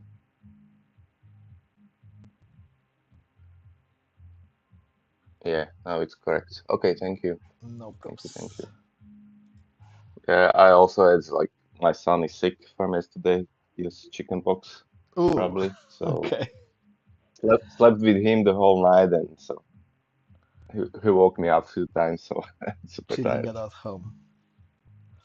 So you living at Yeah, Slovakia? yeah, I live here. Yep, Okay, amazing. Which town you are? I'm in Bratislava, capital. Bratislava. Nice. When I was a small kid, probably like 4 or 5 years old, we was there with the father because he was working there. Oh, okay. Don't remember too much. Just got Of some course. nice pictures. Right. Come on, can we go? You were born there, or you just No, was there for a I few born years? Poland. My father was working in Slovakia for a few years, so we was visiting him. Oh, for in Slovakia I was Yeah, working. yeah. Okay. Yeah. Okay. And when did you left Poland? Oh, ages ago in 2002. Okay. Alone? Yes, yes. Okay.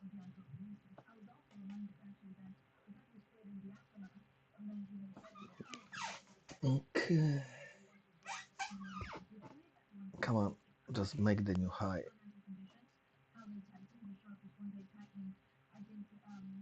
Are you in long, guys? Yes. Okay. I was already out because of the height. I took few I'm I'm trades I'm not today. doing. I'm doing DE. I'm not on the NQ. Mr. Gray, it's trading the ducks. Okay.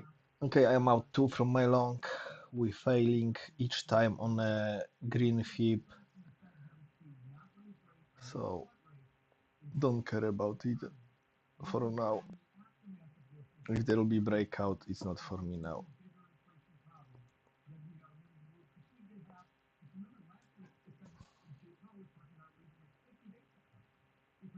Okay.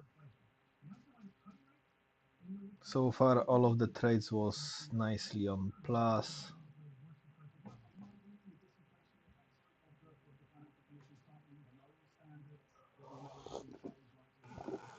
The reason why I close it, we really struggle to stretch the band. Sometimes when we want to stretch it, we're just going through the band, and each time here probably you could go short. As I'm contrarian, I should do that, but don't want to mess up my nice start of the day today.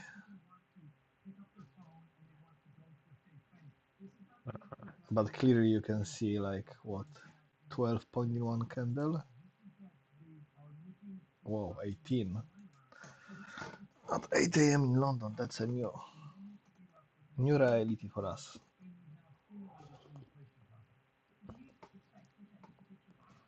You said you are in UK or UK, yes. US? UK. UK. Okay. Koltun, just a mic check, please. Yeah, I can hear where. Hi, Ian. Morning. Thank you.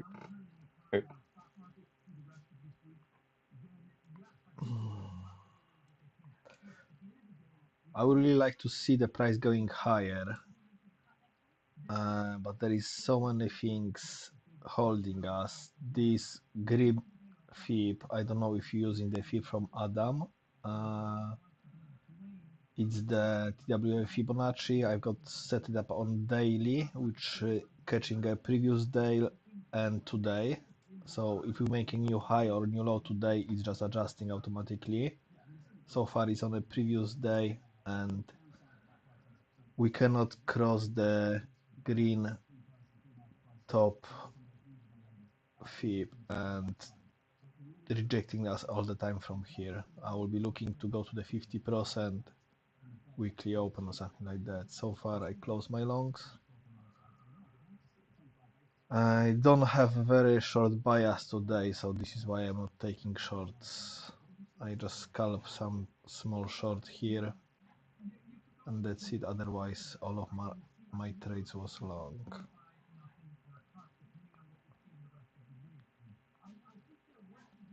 Probably this chart is much cleaner.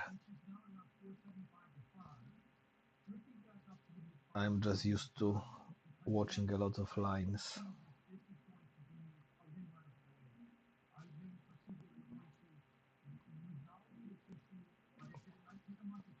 So if you wanna see, today I sent the video how I using the 36 and 200 EMA in this setting. It's in indicators setup, and as well there is something about the liquidity indicator which I'm using for the crude gold. I like to watch DAX on it as well. Yeah, but not a lot happening there now. I got 36 and 200 averages on the 4-hour volatility forecaster. Yeah, you see on here I've got pretty much everything. I've got the 4-hour, I've got the market structure. It's quite messy, but I don't know. I used to this kind of the mess. So we had a nice entry long.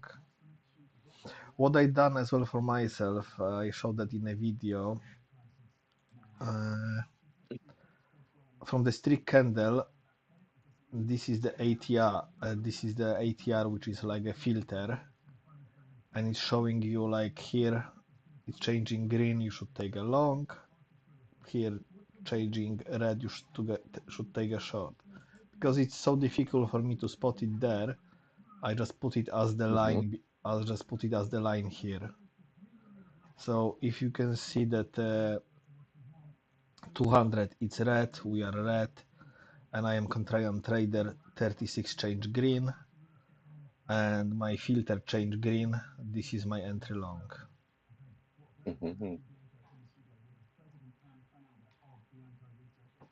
And now it's like a trend entry. Long 200 is green. Streak candles are green. We was still green on a filter, but the filter changed red here, so you can take a risk. And so far 200 was really even, was red, was working as a nice support. So this will be your entry long, and it should give you 20 points.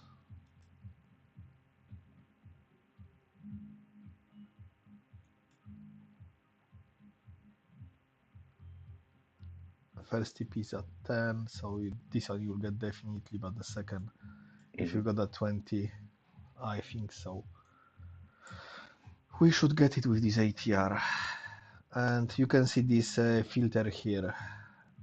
So adding the mess to the chart, but it's nice to see it as well.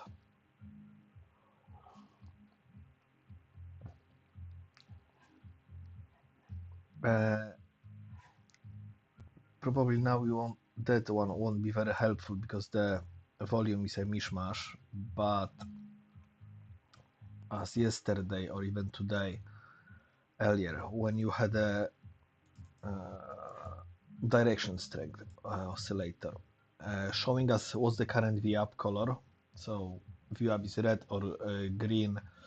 With Adam setting of the VWAP, you will find it that price is above or below VWAP. It's not mean that the VWAP is red or green. it's actually math inside the view app helping you to choose direction. Like yesterday, we was above the view app, and the view app changed to red, and you could catch very nice short from the New York session.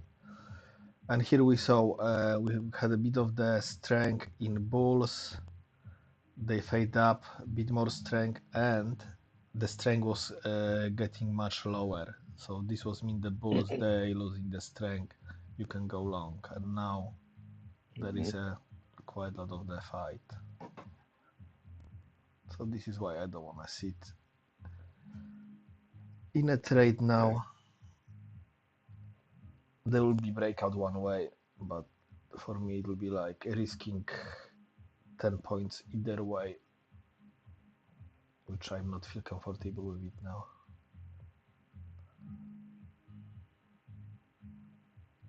And plus, so far I made 4 trades, all of them was winning trades. When do you start trading? About 3-4 years ago. I am with Adam almost 2 years now. I was useless till last year, probably, I can tell you that. And really, it was a lot of the mental issues, like trying to take trades like a stupid person. I was taking one after another one, try to catch when the was falling knife, try to catch it and go long. And now, with the time, I understand a bit more and about the structure, about the behavior. Visually, for me, I understand what I can see on this chart, and it's a lot of mess and lines. So I know so for many people, this chart it won't be the cleanest one. I should switch off actually a few things. Got it. Yeah, I think mental stuff is holding me back, but I think so. I mean, like in futures, I'm like half a year. Yes, restarted and then jump on it with Adam. I was doing options for a year before, which didn't go well as well. I was doing options actually. Some of them was doing amazing, but there was I make $600 to 30K on Tesla. But yeah, in most of the time it was against me, so I just was fed up on the options. I started NQ, then I found Adam on Discord, and generally what changed the life actually him explaining me that the stop loss. Just find your entry, the way how you gonna enter, and I was quite good to finding my entry. And he, even at the beginning when he was teaching, still I was have this thing that I was moving the stop loss, because the price will change the direction, because price will change the direction. It's a bullshit because what I found, I switched off to demo after taking a quite big loss, and what I found, even if I am right and my stop loss was taken earlier, then my entry will be better lower or higher, depends if I'm going long or short, if I will re-enter later. So it's better to lose these 10 points at the entry and look for the better one instead of just struggle, lose 10, 20 points, sometimes 30, and this not helping you with anything. Yesterday, because of the ATR and the size of the candle swings, my stop loss on NQ was between 14 to 16 points. And on ES, the biggest one was 9 points, but I had only one contract. And I was sure, I knew where is my TP, and my TP was hitting at 2 candles, but I was worried that just price come down, nick me off and go back. So there are days where either you're not trading or you need to put a bigger stop loss. This was yesterday. And on the other days, like today, we've got the ATR 10, 11. Normal 10 points is enough for you. Just be patient with the entry. You saw you had one entry here, second entry was there.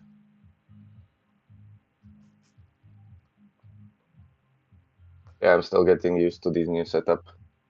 We laid it out on Thursday, so I didn't have much time Thursday, Friday to trade, so I'm just yeah. And yesterday was crazy. Yeah. Just getting the hang of it. Seems like we are going to Frankfurt High, Yeah, we'll be maybe. making the new high because the band going higher, so we can stretch it a bit. But definitely, I am too late to take the trade now, and I will be waiting for the price to go lower and showing if still we are bullish to take it again. Otherwise, I can wait. Antonina, here is your Alexa, reminder. stop. Okay, my son is calling me. Be back in a Okay. bit.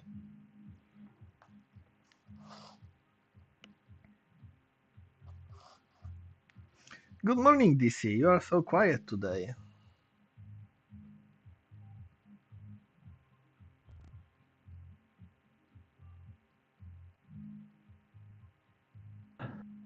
Hey, Colton, you were explaining when I was, so I didn't want to interrupt your verbal Okay. knowledge. I see we did a lot of nothing.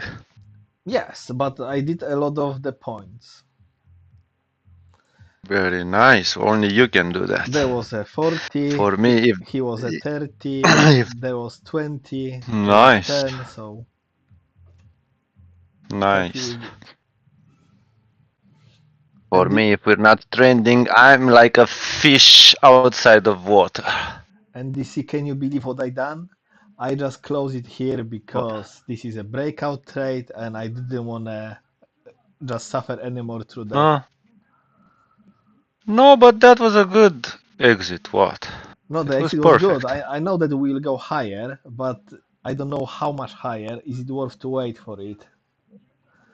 Mm-mm. So I just telling that I can see they will break out, and as well for me, they struggle around this green fib a lot. Mm. We've got the nicely. My TP was the POC, but Yeah. before now I'll be probably looking for a breakout, come down, and then go up again. When I came to the charts, we were just at the POC and you were talking. So for me, I said, okay, that's a no-no. Yeah, but so far the No, and I POC can is see, bullish. yeah, I can see support held very nicely at around 930. We didn't manage to go lower. It's very strong, so we should be able to push price higher, but I hate this. On the volume chart, they are basically same size candles, one green, one red, one green, one red, one green, Yeah, one red, exactly like railway tracks. So that is a big no-no. And also the problem that I have that when we break to the upside, if you watch yesterday's volume, yeah, around the POC, it's not like a POC, a big block of volume and then finish. It's like a big wall of volume. here. It's huge. Yeah. Yeah, it's huge. So we can range inside that for days. Mm, I will be expecting the moves will be happening a bit bigger now, but really before we go there or go there, I want them really coming a bit lower and then try to go higher. Yeah, that would be amazing. Around 930 or even lower. Even lower, like I know 930 previous week. No, it's too low. I was thinking for today, if you will come 50%, I will be looking too long here because this is testing Mm, of value area low from yesterday, just closing it off, mm, mm-hmm. and it's a middle of the fib for today, weekly open, previous day open. Yep.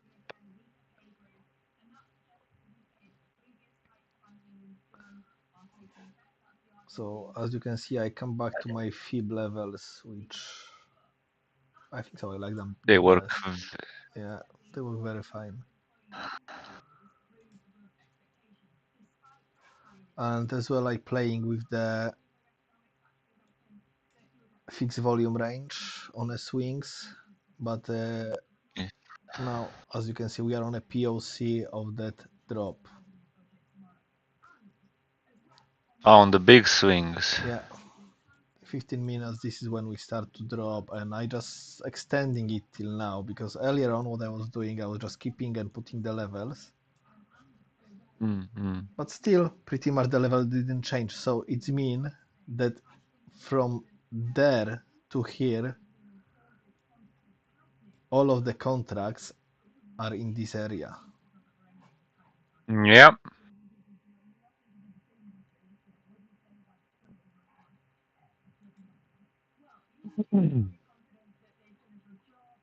And yeah, that was really, I was so blind.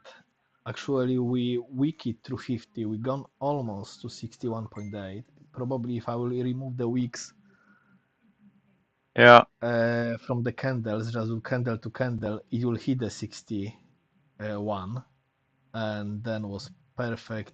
Come back to 0, and now we'll be going to our 1600 area.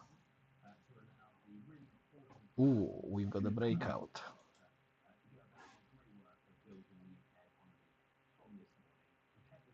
So London making the high over the Frankfurt.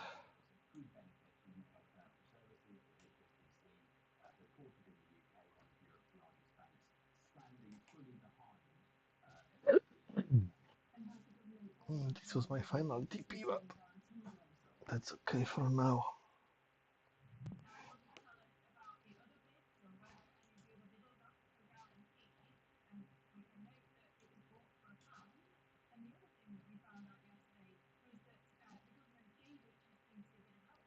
So between 1280 and what is it? 920. It's the range we are in. Yeah. Do I want to play inside this range? New structure high We'll on 1 minute, higher high on a 5.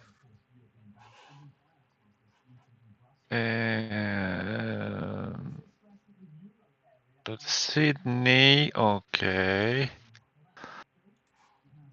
Frankfurt did nothing, it was in the middle. London was in between them, and now we are outside. We have last London extension, Sydney liquidity, we didn't take it yet. Yeah, It's at the 4-hour high. we was almost at the bottom of it. Yeah.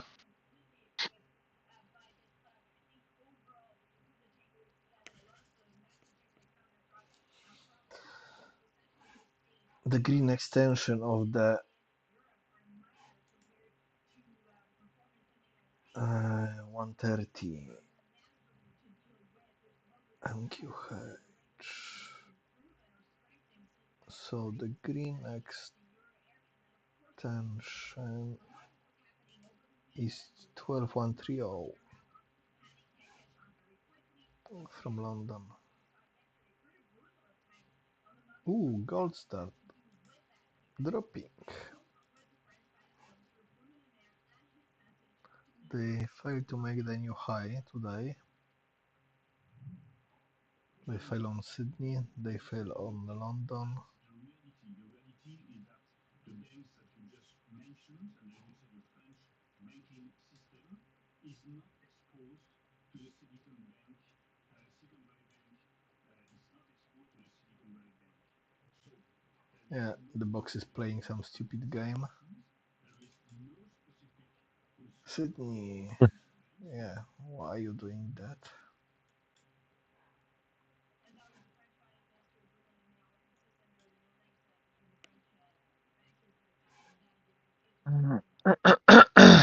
I really enjoyed the trading yesterday. It was such a nice.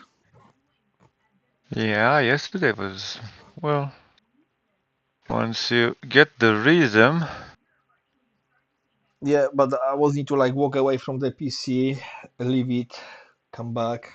I couldn't just sit and watch it all the time. yeah.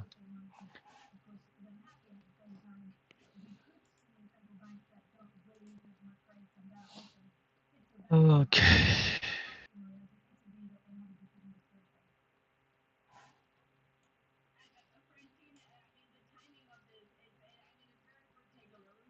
Oh, London Open was kinda crappy.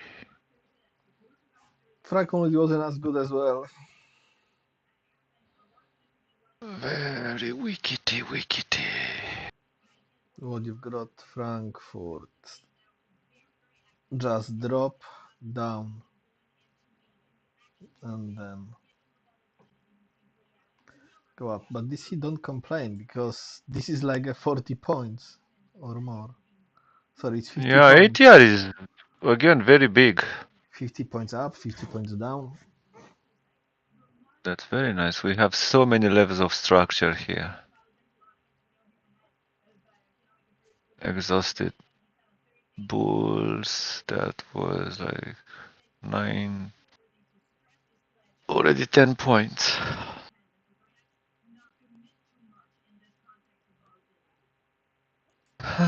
I wouldn't take that short.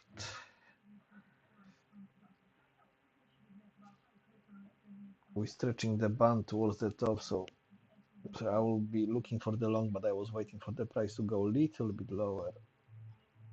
Yes, and everything is green on the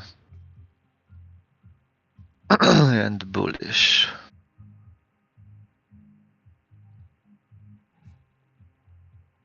10.5. Can you see the surges? Haha. They just like popping out.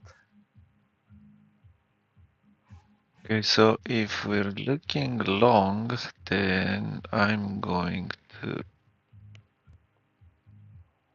hide this resistance so they don't annoy me.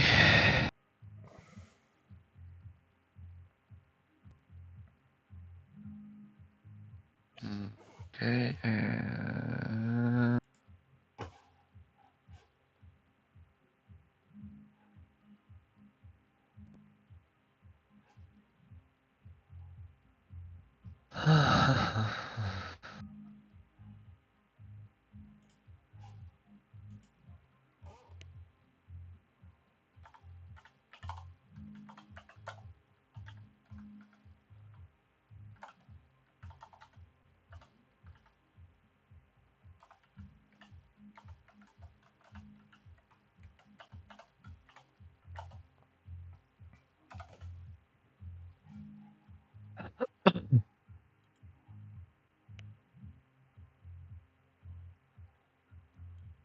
Yeah, there is a ton of the resistance up to yeah.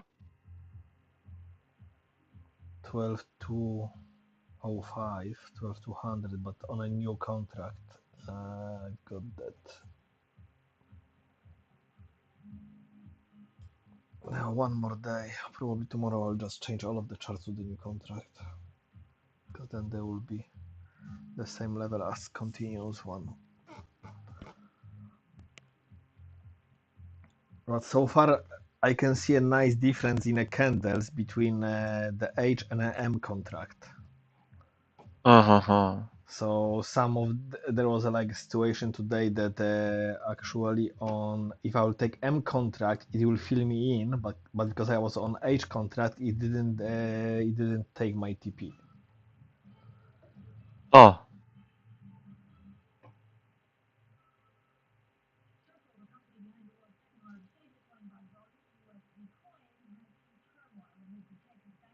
quite the expensive area. So I would like them to go a little bit lower and lower where higher low is here. For me, around 200. New structure high. 200. Are you on the new contract? Yeah. Oh, okay. No, this is the old contract, H. 79. Up to 200. Oh, 20. okay, okay. Yeah, The sorry, 200 this year. VMA, yeah. Yeah, yeah, yeah. I thought 11200. Where is 11200? We're not at 11200 yet. So 979. Okay, let me check And the pullback cloud as here. well, I added to the chart, but I put it as a clear to show me only the pullback, so it was Uh-huh, that's working nice. perfectly. And this, we barely broke. We didn't even. No, No, we didn't make a it's not. new structure high on a 5 No. minute. Yes, it's a lie. It's a lie. Lie, I tell you. It's So a lie. They're lying to each us. time we making new high, it's safer to take the short than taking the longs. Yeah, it's fuck. They almost tricked us.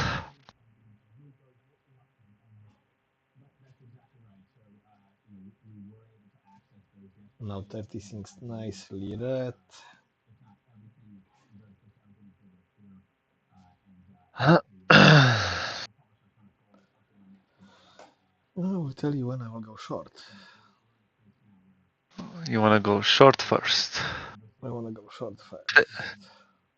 Session view up is right here. I don't have red 36 yet. No, I've got on That's 30 because seconds. he's on the set 30 seconds. Normal people like us are on the 1 minute. Okay, got it. DC, you're so funny. I know, I cannot help it. What can I do? Oh yeah, Adam wanted me to set 30 seconds, but I don't have the subscription. So don't Yep. worry about that. The 1 minute is good enough. Actually, 1 minute to help you. Maybe sometimes do not take a stupid trades. Yeah, it's like I can see that it's now turning red and green back and forth. Yeah. It still remains green at the end. What I done here, this is my 1 minute. This line is a 1 minute Oh, so moving that's average. why we are so ranging. Okay. Okay. Not Yeah, touching we are that. adding slowly with Adam to the charts, going through the process. Still will take some time to get the hang of all Yeah. those Don't indicators. don't rush it. Red and Don't rush Don't it. yeah, add too much as well. Just find what please your eyes. Yes. What makes sense to you? yeah.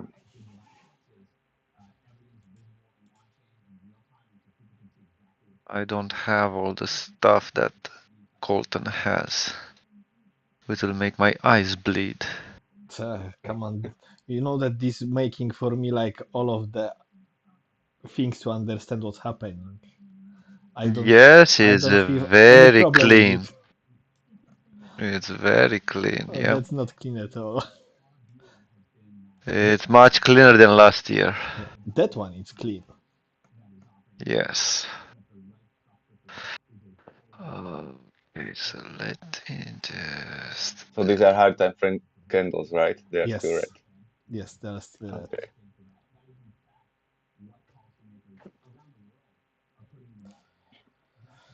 Okay, I will take some micro short.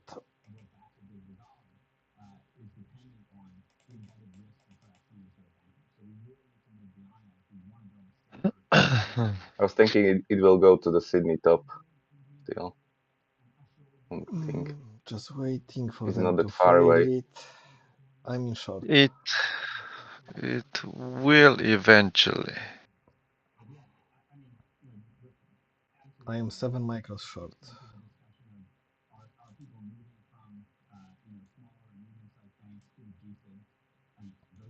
Why you took it? Because At 36 is green. we cannot make any new high. We just keep failing, keep New high. failing. Okay.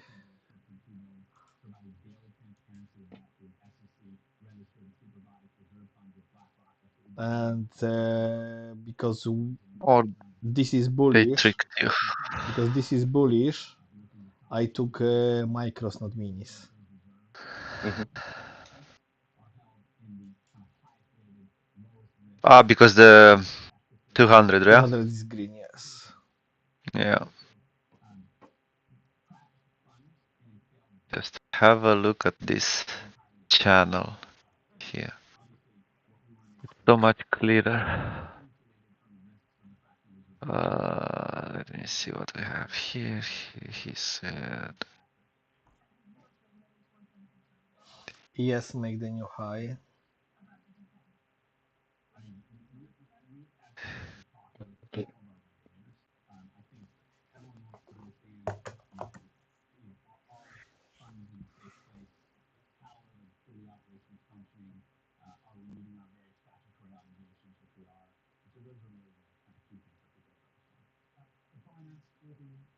This is one of the days DC will resolve a few times, which mean for them to go higher, they need to come back, get the money.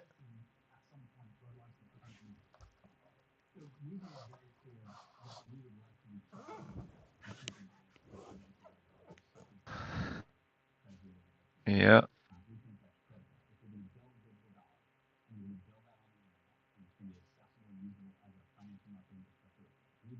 Are you guys trading full time? Me, yes, from Koltun November. is full time.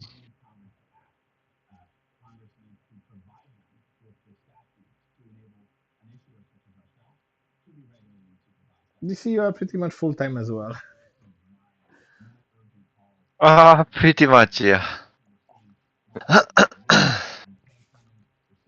Yeah, I'm happy that I'm software engineer, so and now I work fully from home, so can be looking at charts, but still the What? yeah need to split the focus to work and Yeah. trading. Yeah. What kind of software? I'm doing backend for mobile apps in .NET Microsoft Technologies, C Sharp. DC, you've got some ideas already. You know me. Yeah.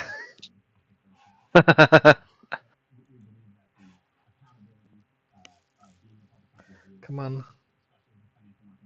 4 micros coming out at 10 points. Done. At 20, I've got another one.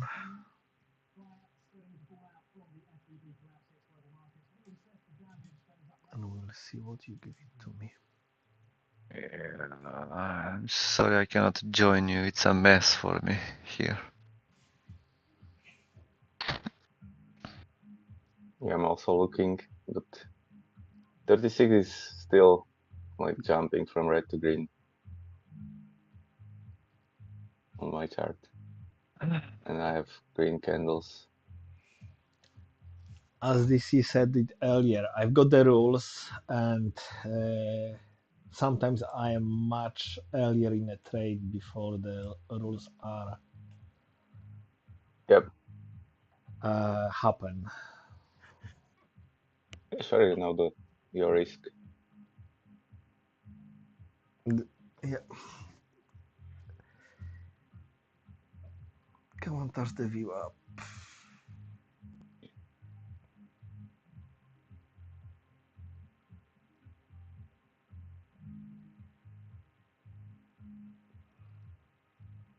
Top of the opening, it's holding nicely, and at the same level, we got the middle of the Frankfurt. So the Europe is really quite strong.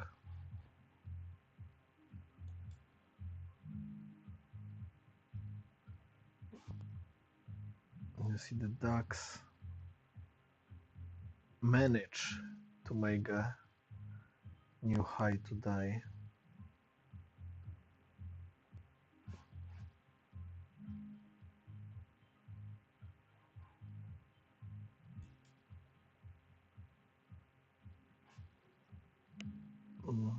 Dollar after the drop, try to go a little bit higher.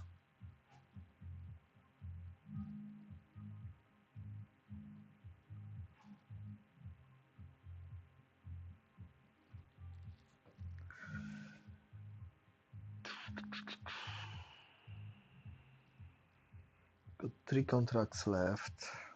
Do I want to keep the full stop loss?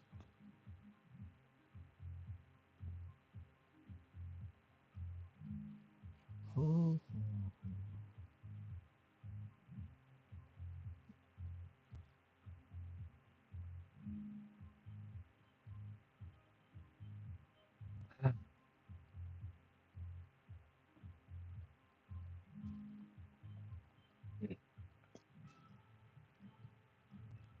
Yeah. So that was the entry long. Pullback cloud 200. Only momentum change to red. Range. Nothing interesting. Okay, I need to go check on the dog. I will be back in a minute. I hope so. Okay. Still in the trade.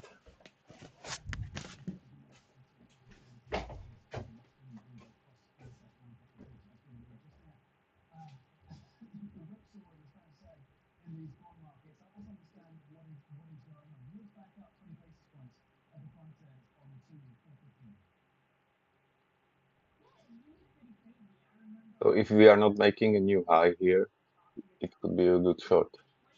Probably.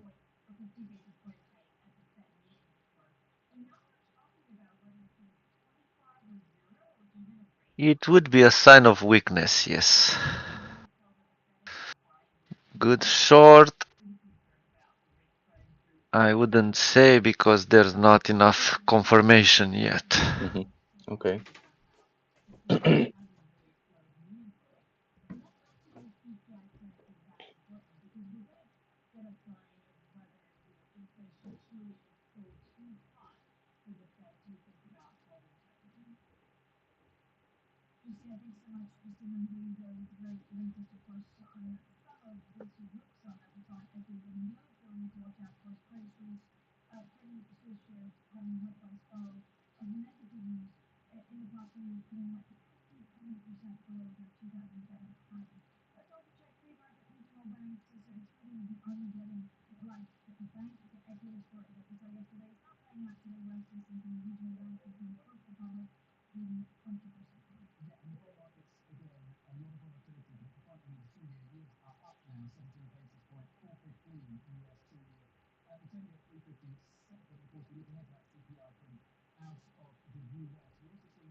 Okay, still in my short, but not looking a good somewhere.